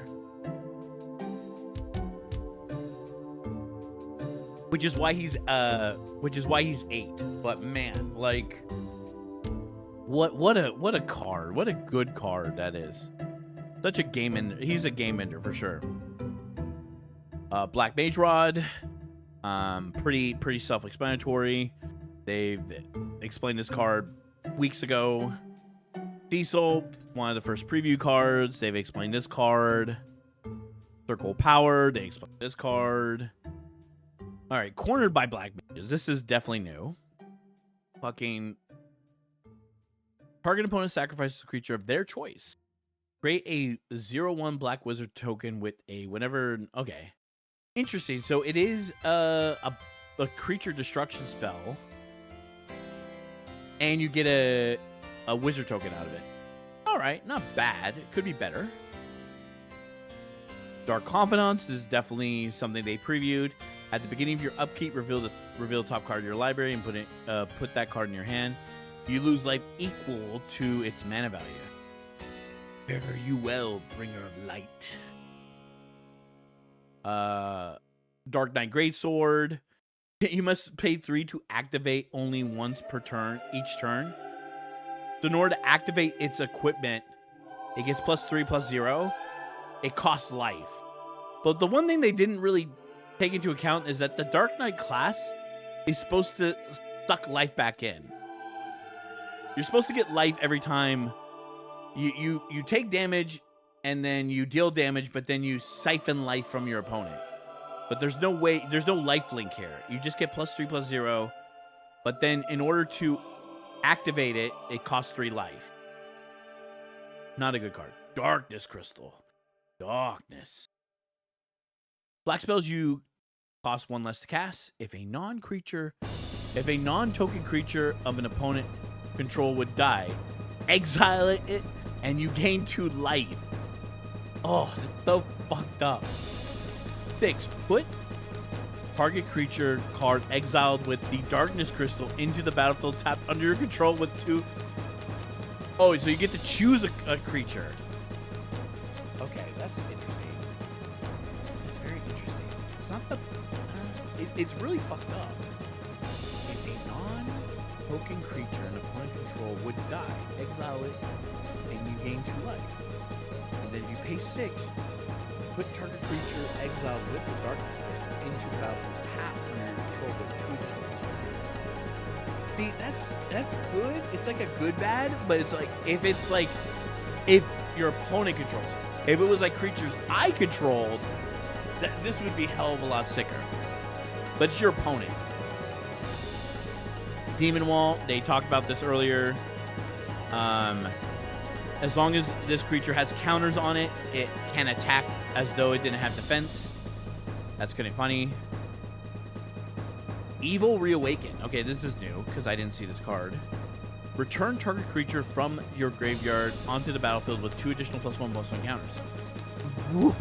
This is Gruul. It's good to see you again. Yeah, Final Fantasy V. The tree. X-Death. Bang. Fearless Falseed. Whenever 1 or more cards leaves your graveyard, you draw a card and you lose 1 life. Trigger only once per turn. And then she melds with Vanilla. And he transforms into Ragnarok, Divine Deliverance. Vigilance, Menace, Trample, Haste, Reach.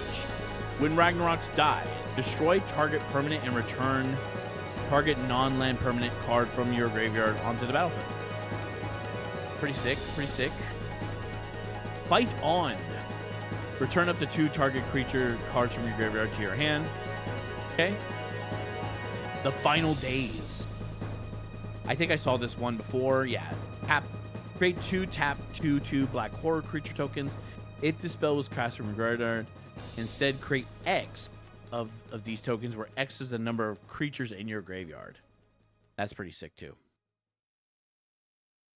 Oh, nice. Gone Balthazar. Alneas Van Balthazar. Legendary creature, Human Soldier. He is a uncommon. That's kind of sad. Whenever Galneas Van Balthazar enters, choose one. Each player sacrifice a creature token of their choice. Each player sacrifice a non-token creature of their choice. Each player sacrifice a enchantment of their choice. Wow. Okay. Fucked up. Okay. Okay. I don't know about that one, Chief. I don't know about that one, Chief.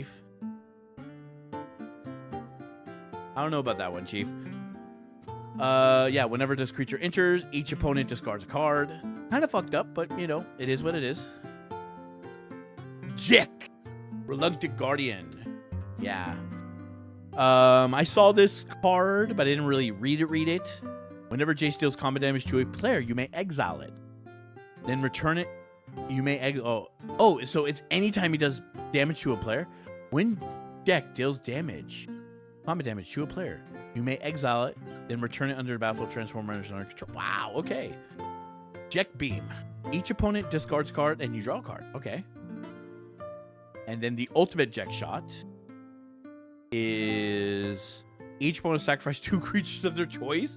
It's a 7/7 menace. Wow, this one is actually fucking nice. Wow, this is actually a fucked up good card. Because all he has to do is combat damage to a player.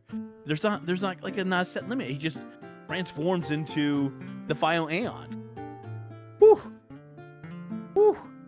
Wow. Kane. Motherfucking Kane. The Traitorous Dragoon. Pretty sad moment in the game. Whenever it deals combat damage to a player, if that player gains control... Okay. Jump. During your turn, Kane has flying. Whenever Kane deals combat damage to a player, that player gains control of Kane. If they do, you draw that many cards, create that many tap token, does combat damage to a player, that player gains control of Kane. If they do, you draw that many cards, create that many tap treasure tokens, then lose that much life. Okay. Then lose that much. Oh, that's... Ooh. That's definitely a Kane turnaround. Malboro, pretty cool. I think they went through this already. That's also one of the creatures that has Cycle in it. Good Cycle card. Namazu Trader, Fish Citizen. Whenever this creature enters, lose 1 life and create a treasure token. Whenever this creature attacks, you may sacrifice another creature or artifact. If you do, survey 2. Ninja Blades. And they're rare. Yeah, I saw that this was rare. This is actually, I'm going to put in my ninjutsu deck for sure, because I could turn any creature into a ninja with this card. Equipped creature gets +1/+1, is a ninja an additional type, and has whenever this creature deals combat damage to a player, draw a card, then discard a card. That player loses life equal to the discarded card's mana value. That is sick nasty. Ooh, with ninjutsu is going to be hella sick, my friend. Oh, yes, indeed. Ooh, wee. Overkill.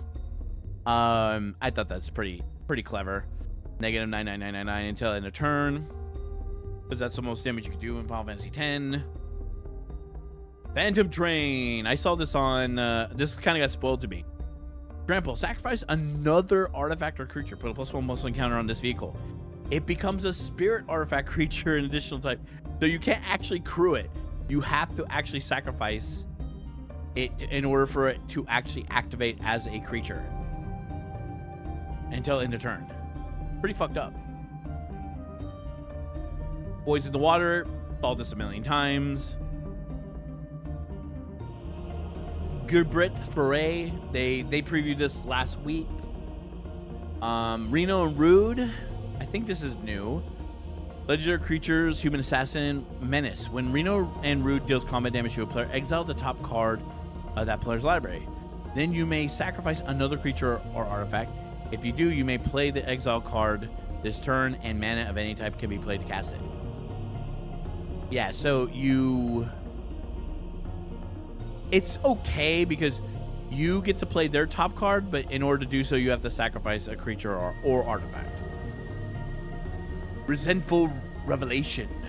I think they also previewed this last week. Look at the top 3 cards of your library, put them in your hand, and the rest of the ball. Put one of them in your hand, the rest of the ball in your graveyard, and then it has a flashback. Sephiroth, Fated Soldier. They definitely previewed this already. The Sephiroth, the One-Winged Angel, Supernova. As this creature transforms into Sephiroth One-Winged Angel, you get the emblem. Whenever a creature dies, target opponent loses 1 life and you gain 1 life. When Sephiroth attacks, you may sacrifice any number of other creatures. When Sephiroth attacks, you may sacrifice any number of other creatures. If you do, draw that many cards. Goddamn. Sephiroth. Like I said, most iconic moment in gaming, maybe in media. Destroy target creature, you gain 2 life. What a card, what a card. Shambles Salith. This is, 13. This creature enters tapped. Whenever you cast a non-creature spell, you may pay black. If you do, return this card from your graveyard to your hand. Okay. It's just like a reoccurring creature. General Reinforcements. Human Soldier. When this creature enters, mill 3 cards and you gain 3 life. End of the line, punk. Side quest. Mark of the Hunt. When this enchantment enters, destroy up to 1 target creature. At the beginning of your set, if a creature died under its opponent's turn, control this turn, create a treasure token. Then, if you control 3 or more treasures, transform this enchantment. Oh yeah, it's the ultimate mark. It's the ultimate battle of the hunts. Legendary creature 5/6. Sacrifice another creature artifact. It gains indestructible until the end of turn. Tap it. Oh, it has to be tapped? That sucks. Good blocker though. Okay. Enema. They use Final Fantasy X. I was kind of hoping they'd use the Final Fantasy 14 version, but you know, Enema comes from Final Fantasy X, so it is what it is. Bane. You may draw a card. You draw a card and you lose 1 life. Oblivion. Each opponent sacrifices a creature of their choice and loses 3 life. It is a 4/4 menace. Primal Odin. They talked about this on the broadcast, the stream. Yeah, destroy target creature an opponent controls. Zenzeku. This creature gains whenever this creature deals combat damage to a player. That player loses the game. Hall of Sorrow. Draw 2 cards. Each player loses 2 life. 5/3.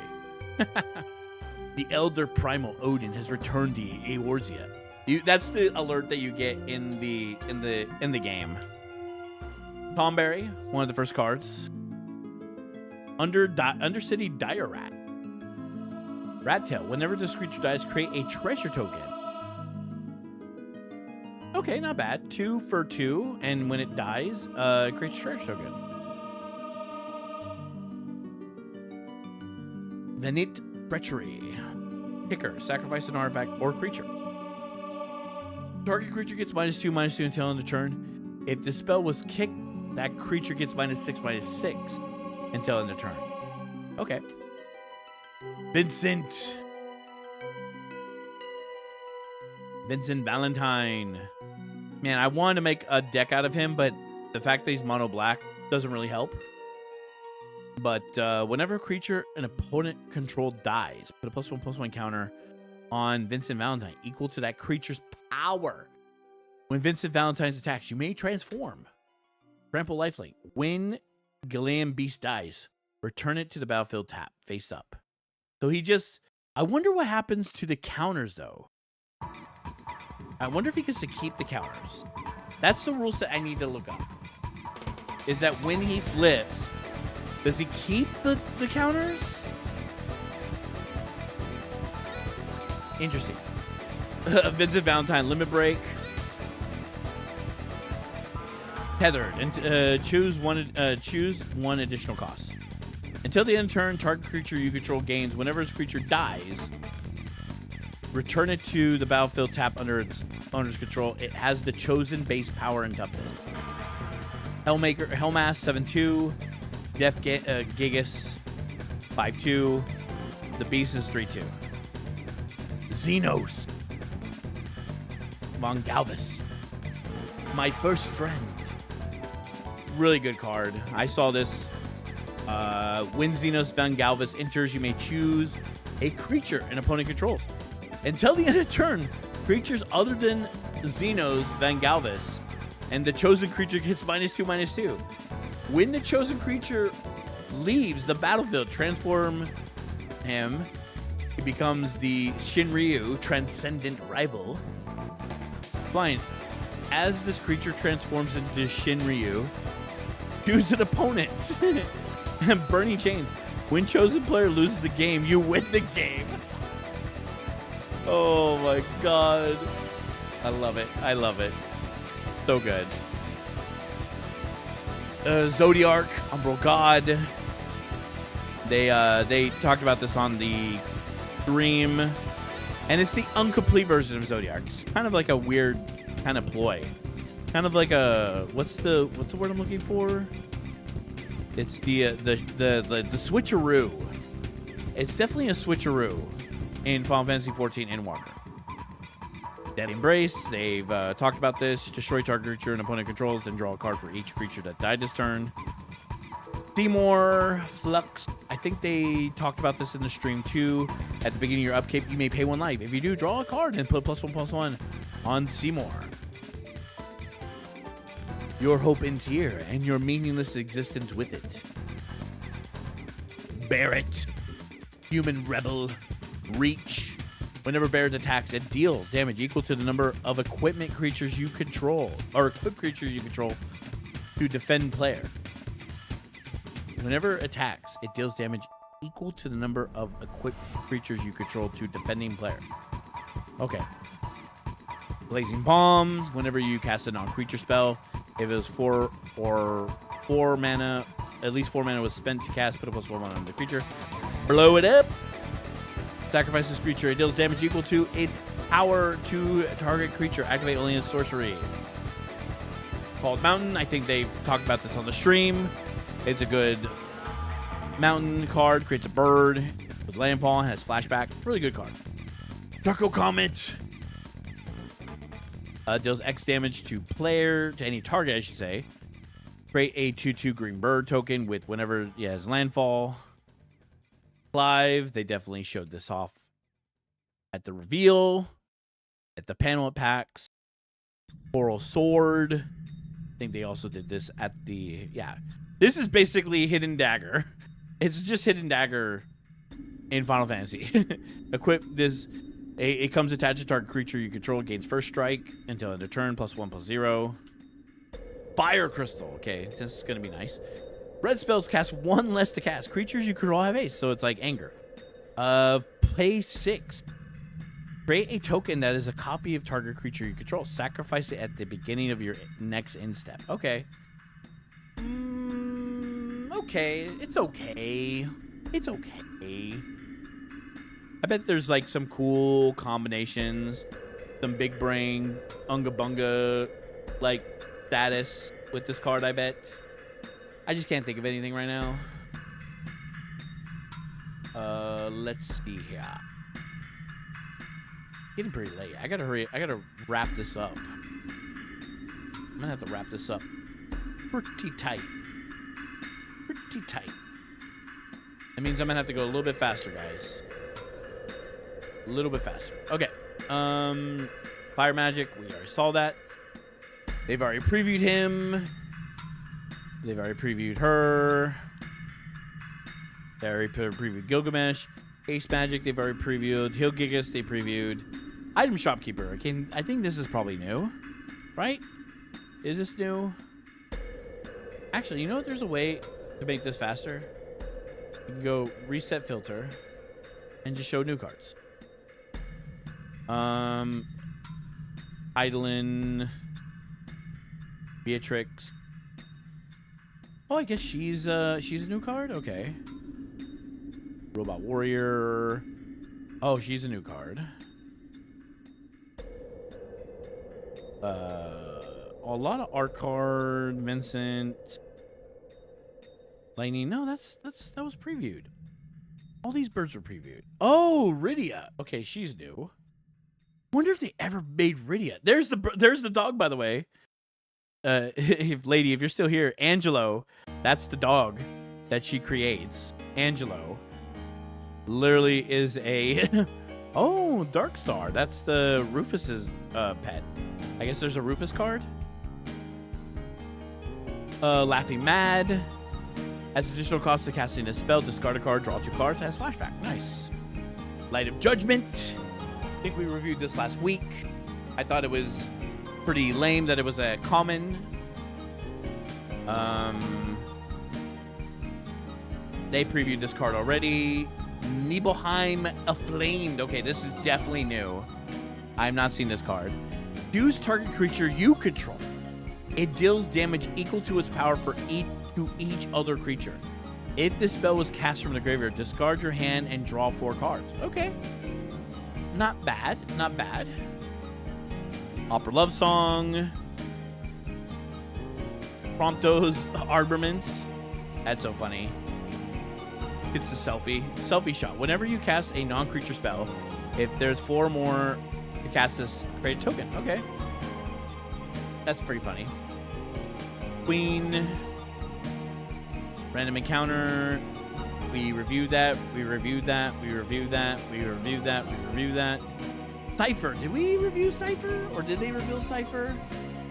I think they did, but let's just look at it. Whenever a creature you control attacks alone, it gains double strike. Until end of turn. Firecross. Whenever Cypher deals combat damage to a player, you may cast target instant or sorcery with mana value 3 or less from your graveyard without paying its mana cost. If that spell would be put into your graveyard, exile instead. Okay. Alright. Alright. Not the best. Alright. Self-destruct. Target creature you control deals X damage to any other target, or X to itself, where X is its power. Gilgamesh. Side quest. Play Blitzball. Okay, this is new. This is definitely new. At the beginning of your combat, at the beginning of combat on your turn, target creature gets +2/+0 to end turn. At the end of combat on your turn, if a player was dealt 6 or more combat damage this turn, transform this enchantment and attach it to a creature you control. Oh yeah, it's the Celestial weapon. Oh yeah, it's Waka's ultimate weapon. Yeah, legendary artifact. Double strike. Equipped creature gets +2/+0 and has double strike. Not bad. Not the best, but not bad. Sorceress. Schemes. Return target instant sorcery card from your graveyard or exile card with flashback you own to your hand. Add +1 mana. Wow. That's new. Ooh, Brynhorn.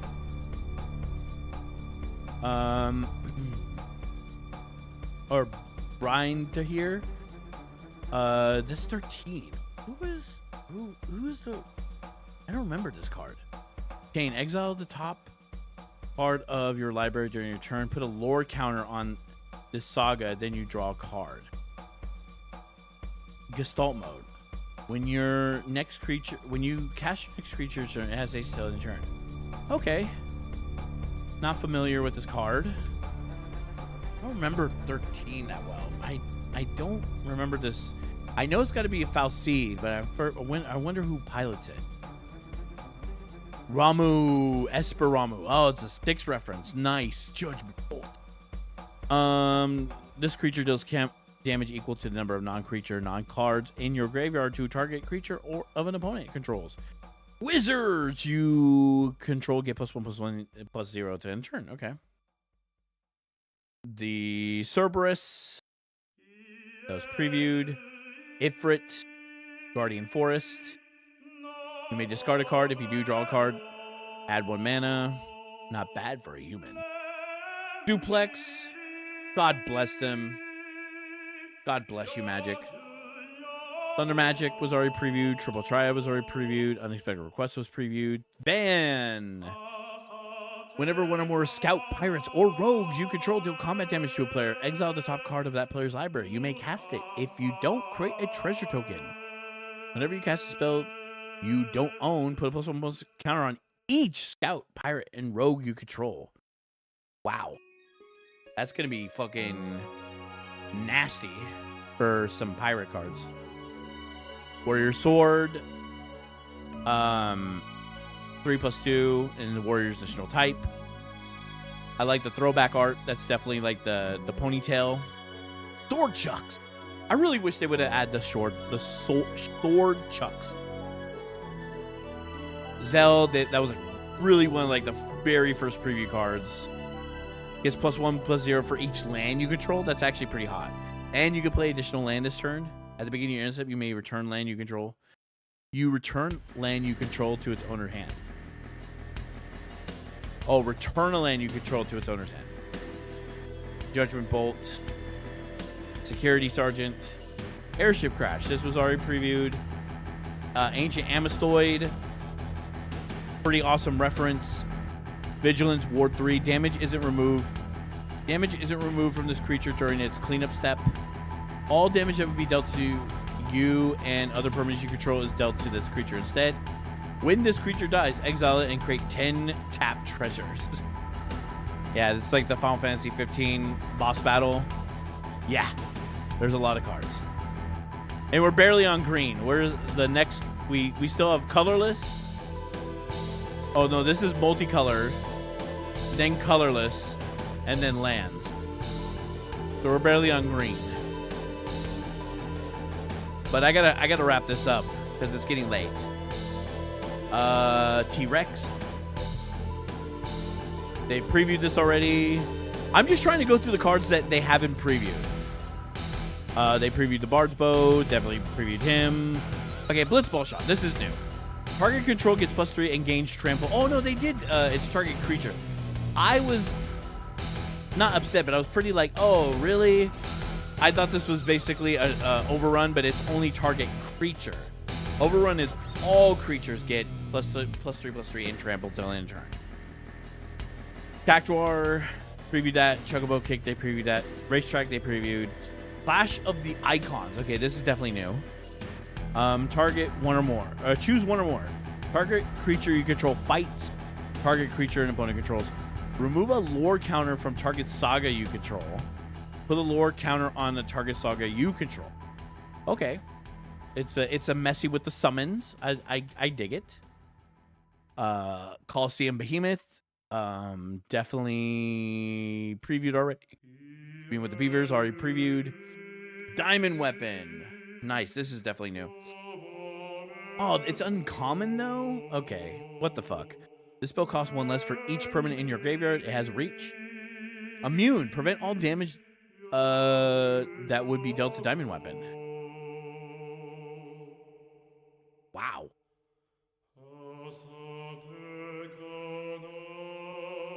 So it's not indestructible, it's immune. Okay, pretty cool. Earth Crystal. Green spells you cast cost 1 less. If one or more +1/+1 counters would be put on a creature you control, twice that many +1/+1 counters, and put on that creature instead. Ooh. This is gonna be this card. I can already tell you, especially if they stack it with, I don't know. Let's say, what do we got here? I mean, like, you know, a doubling season, right? Put it with the doubling seasons. Yeah, that card will go off really bad. Double the amount of counters and then double those doubled counters. Yikes, Aruni. Yeah. Sick nasty. Sick. Okay, 6. Distribute 2 1+1 counters among 1 or 2 creatures you control. Okay. Oh, but then, yeah, it would double. Okay, so it'd be like 4. All right. Esper Origins. Okay, this is definitely new-ish. Survey 2. You gain 2 life if the spell was cast from the graveyard. Exile it, then put it into your battlefield transform under its owner's control with the finality counter on it. If this creature with the finality counter on it would die, exile instead as flashback. Oh yeah, it's Terra's father, the Esper. Reveal the top card of your library. If it's a permanent card, put it in your hand. Add 2 green. Other creatures you control gain +2/+2 and treble then turn. Chosen a name for her. Terra. Medum. Okay. Golf's final act. Until in turn, target creature gets +1, and whenever this creature dies, put a number of +1/+1 counters equal to the power up to 1 target creature. Gigatoad, they previewed this. Gubu, they previewed this. Grand Pulse, they previewed this. Gestalt Greens, okay, this is new. Create a 2/2 green bird creature that has landfall. And it has flashback, okay. So just a way to ramp up birds.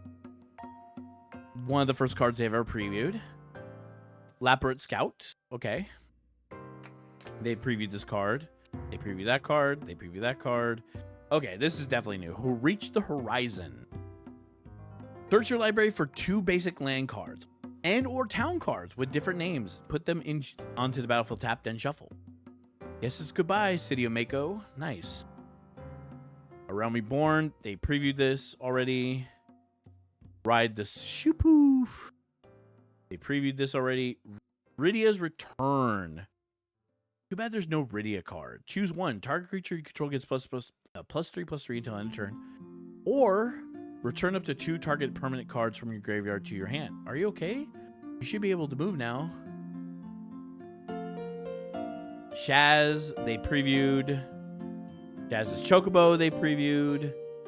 Raising Chocobo, they previewed. Turns into a black Chocobo.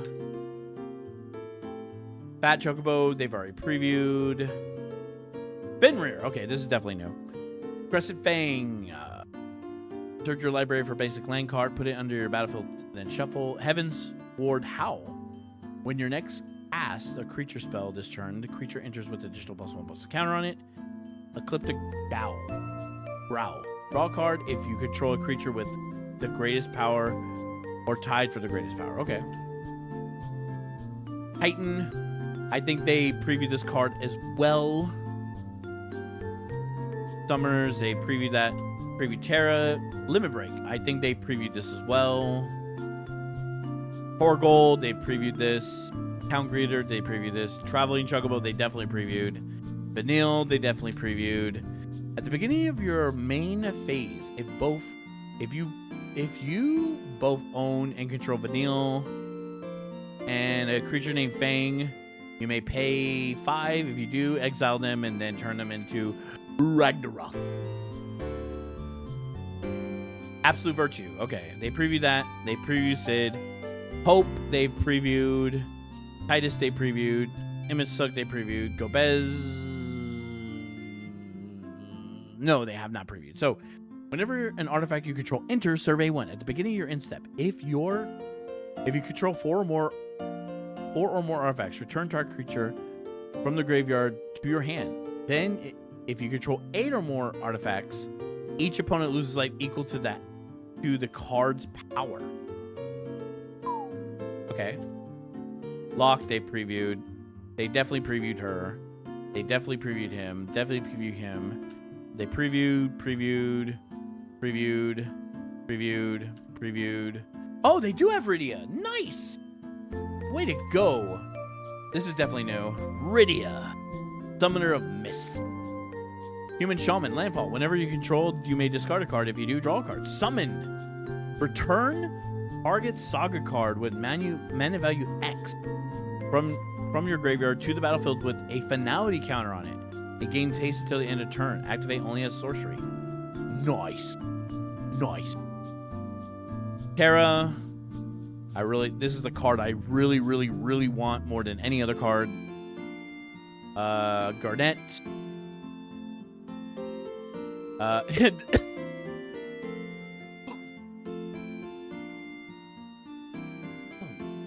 So this is the dog.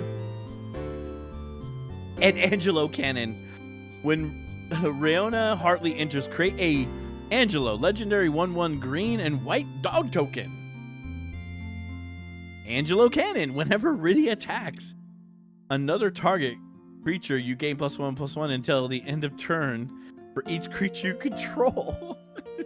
it's the dog. You shoot the damn dog. That's what she does. They've already previewed her, previewed him. Okay, this is definitely new. Rufus. And he comes in with a dog, Darkstar. Okay, whenever Rufus attacks, if you don't control a creature named Darkstar, create Darkstar legendary 1/2/2 white black dog token. Okay, so it's just basically he creates a dog. Squall, they've already previewed. Emperor, they've already previewed. Shantano, they previewed. Hell, the Great Sage, this is new. Hello. Whenever you cast a non-creature spell, create a 1/1 colorless hero token. If 4 more mana was spent to cast that spell, draw 2 cards. If 8 or more mana was cast the spell, sacrifice Tella, and it deals damage, that much damage to each opponent. Wow. Vivi, Cloud of Darkness, X-Death. Okay, this is new. When X-Death enters, you gain 3 life. At the beginning of your end step, if there are 6 or more permanent cards in your graveyard, transform. Neo X-Death, Dimensions End. Trample. Neo X-Death power is equal to the number of permanent cards in your graveyard. That's sick. All memories, dimensions, existence, all of that shall be returned to nothing. Fucking tree. X-Death is just a fucking grumpy tree. Genova. Okay, this is new. I did not see this card. It's hot for mom. Base mommy. Legendary creature alien. I like how it's not horror, it's just alien. At the beginning of combat on your turn, put a number of +1/+1 counters equal to Genova's power on up to one other target creature. That creature becomes a mutant in additional to other type. Whenever a mutant you control dies during your turn, you draw cards equal to its power. Oh, it's the corruption, man. That's hot. I previewed that. They preview Joshua, preview Lightning, Zane, Cloud, Ignis. Actually, I don't think they've touched Ignis. So when Ignis enters, you may look at the top 6 cards of your library. You may put a land card from among them onto the battlefield tap, and the rest of the bottom of your library in random order. I've come up with a new recipe. 1 green, blue, exile top card from the graveyard. If a creature, exile target card from a graveyard. From a graveyard. It's not your graveyard, a graveyard. If it's a creature card, exile this way, create a food token. Okay. Interesting. Omega, Heart of the Endless. Okay. Wandering Minstrel. Lands you control, enter, untap. Minstrel Ballot. At the beginning of combat of your turn, if you control 5 or more towns, create a 2/2 elemental creature token that's all colors. And wow, he has a lot. It's all colors in 3, so that's 10? 1, 2, 3, 4, 5. No, it's 8.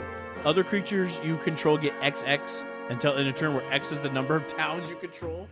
Man, the Wandering Minstrel, man. He might be my new Final Fantasy 14 deck if I create one. Choco, Seeker of Paradise. I think they previewed that. They previewed Noctis. They previewed Kefka. He's the GOAT. Jin. They previewed that. They previewed Bahamut. The Origin. Adventure Ship. Okay, this is the card that Derek was talking about. And it is equipped creature has base power and tough to seek XX, where X is the total of your life. Did you get that like on turn 1? Like 40-40? Blitzball, Buster Sword, they previewed. Elixir, they previewed. Excalibur 2, they previewed. Genji Gloves, equipped creature has double strike. Whenever a creature attacks, if it is the first combat phase of the turn, untap it. After this phase, you take an additional phase. That's pretty hot. Instant Ramen, Flash, whenever this artifact enters, draw a card. You sacrifice it, gain 3 life. Iron Giant, they previewed. Lionheart, okay, this is new. Whenever this equipment enters, it deals 2 damage to any target. Equipped creature +1/+2. Okay. It's the Gunblade. They previewed that. They previewed Magic Pot. The Masamune, they previewed. Monk Fist, they previewed. Pufu, they previewed. The Regalia. Haste. Whenever Regalia attacks, reveal cards from top of your library until you reveal a land card. Put that card onto the battlefield tap and the rest of the bottom of the library in any random order. Crew 1. Pretty tight. Relentless X ATM 02. This creature cannot be blocked except by 3 or more creatures. 8. Return this creature from your graveyard onto the battlefield tapped with a finality counter on it. The Ring of Lucius, they previewed. Warmap, they previewed. Magic Site, they previewed. Ultimate Weapon, they previewed. Ventures In, they previewed. Yeah, and I think these are all the lands that they've already previewed. Maybe there might be... Oh, Golden Saucer. Oh, flip a coin. If you win the flip, flip a coin. If you win the flip, create a treasure token. Sacrifice 2 artifacts, draw a card. Gunganga, Reactor Town. Farplane. Insomnia, the Crown City. Ishgar. Jador. Lemblin. Midgar. Raban Nashir, the Royal City. Jarlian, the Starting Town. Prino. Vector. Windress. Xanarkin. Okay, so Through the Ages, they preview that. Preview that.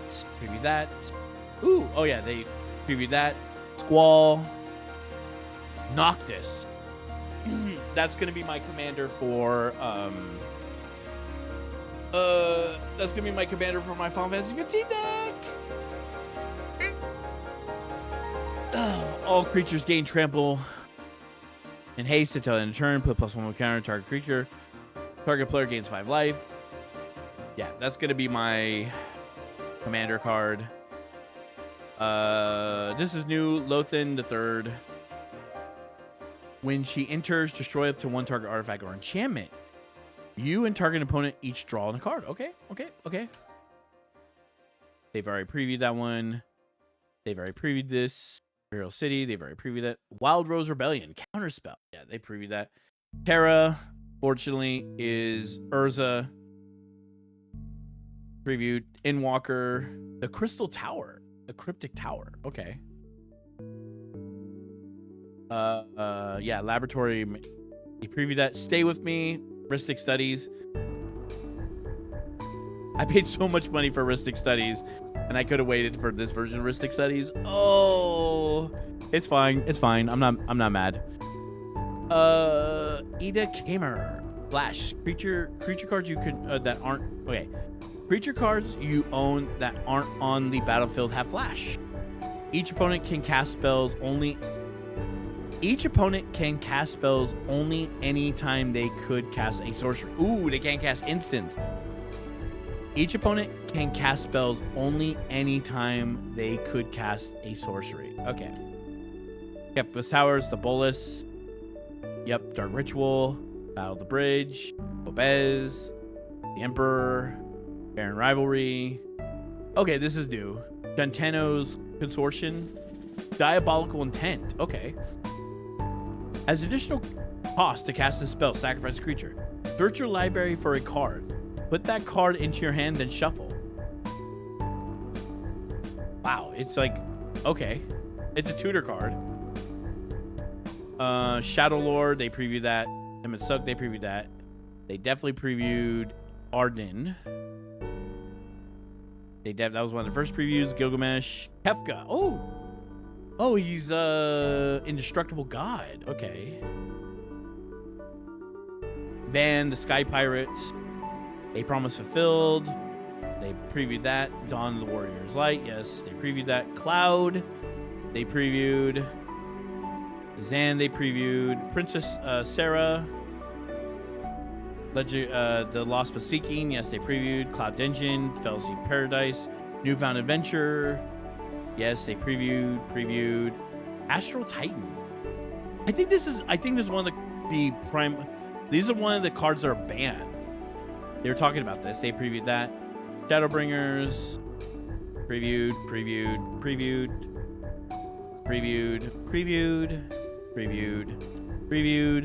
Seymour. Okay, I think this is new. Whenever you tap a non-land permanent for mana, add 1 mana of any type that permanent produces.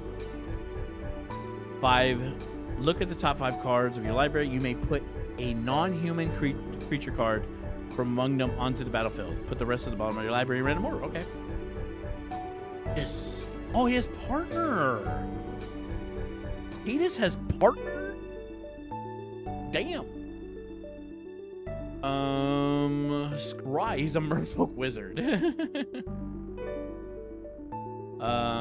Zidane, Orphan, Lightning, Sephiroth the Savior, Traxxas is a Grand Unifier. That's so funny. The Phyrexis Angel, Death Touch, Vigilance, Lifelink. Yeah, Jonah the Unifier, they previewed that. Chromatic Lantern, Brawl, that's the Strixhaven Stadium. Balem Garden is a command beacon. Okay, now we're in the commanders. Okay, so that's pretty much it. Yeah, I'm not upset. I am glad a lot of cards made the cut. Would I want some more cards? Like a Jill card? Maybe that's the only card I'm really hung up on is Jill not getting a partner card, or Sid getting a partner card. So I can't really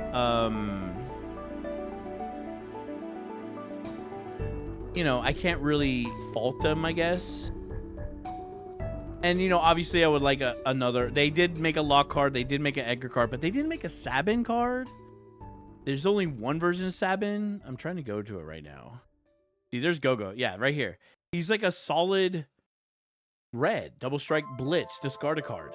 You may cast this card from your graveyard using the Blitz ability. You may cast this spell for its Blitz cost. It gains haste. When this creature dies, draw a card. Sacrifice it at the beginning of your next step. You may cast this card from your graveyard using its Blitz ability. I don't get it, but it's fine. Go. Stargo Realm, the fact that they made them a dual card is kind of fucked up. Ultimate Magic Meteor, Vincent Valentine also. I'm glad that he got his own card too. Yuffie, who cares? The Big Score. Hellkite Dragon. That's so funny. Vandal Blast. They put a fucking Vandal Blast, bro, in the commander deck. Who would have thunk it? Yeah. Dancing Mad. See, there's another version of Locke. There's Setzer. Decimate. Aerith, the Last Ancient. Yavin. Great. Albert, the Warrior of Darkness. Estinian. Palomino. Oh, Palomino. Poor Palomino. Okay. Baron, the Returners leaders. Mog, Moogle Warrior. Boo-bo. Yeah, I don't hate these cards. I think all these cards... There's Grahatia. Wizard. Y'shtola. Voidrender. Hera. Celeste. Crackling Doom. Ravenous Ultimatum. Yeah.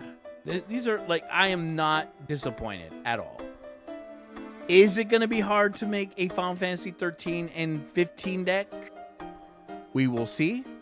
I might have to make a combo card. I might have to make a combo wombo deck. Oh, Skull Clamp. It's Genova's helm. It's fucked up. Soul Ring is an Esper. Fuck yes.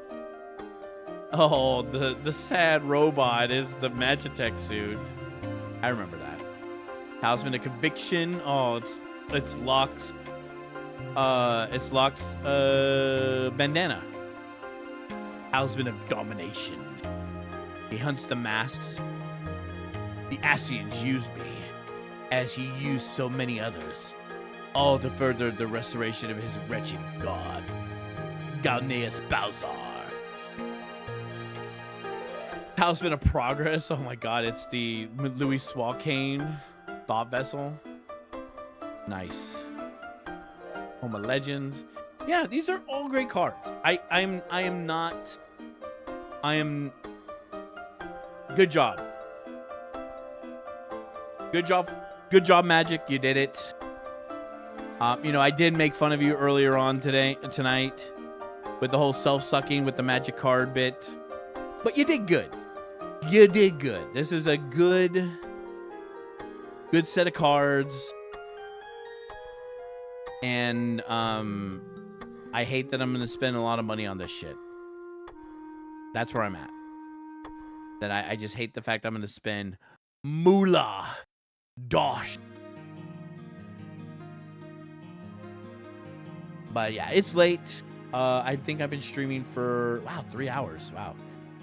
Tomorrow, PlayStation doing their state of play. So we're gonna be streaming that starting at 2. There will be a very, very, very, very, very, very, very short like discussion because I have an appointment at 3 right after. And then Friday is the Summer Game Fest. So look forward to that.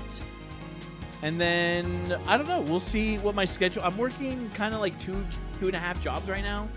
So that's why I haven't been really consistent about the streaming. As soon as my campaign stuff is done, I will probably come back to streaming more consistently on the evenings. But probably going to be playing some Final Fantasy Arena for Magic when that comes out, when the set comes out. Playing some Brawl, because I just like Brawl. I like Commander. Commander's my favorite, my jam. And they're implementing the partner deck, so I'm definitely going to have to play the partner deck for Magic, because that's what they're implementing. But yeah, I know that I will be going to MagicCon, so I might do some IRL streaming through the 20th through 22nd. Is it 2 days or 3 days? Hold on. MagicCon.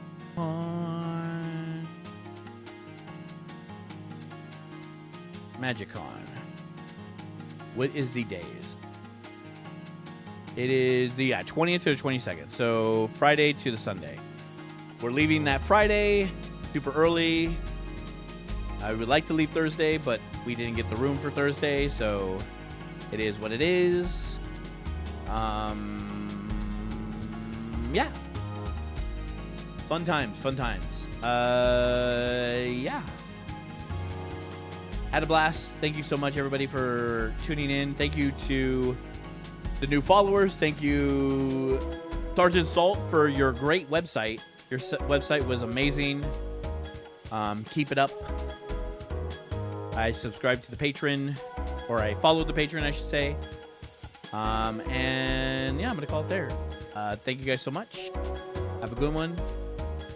Like always, be good to one another, and peace forever.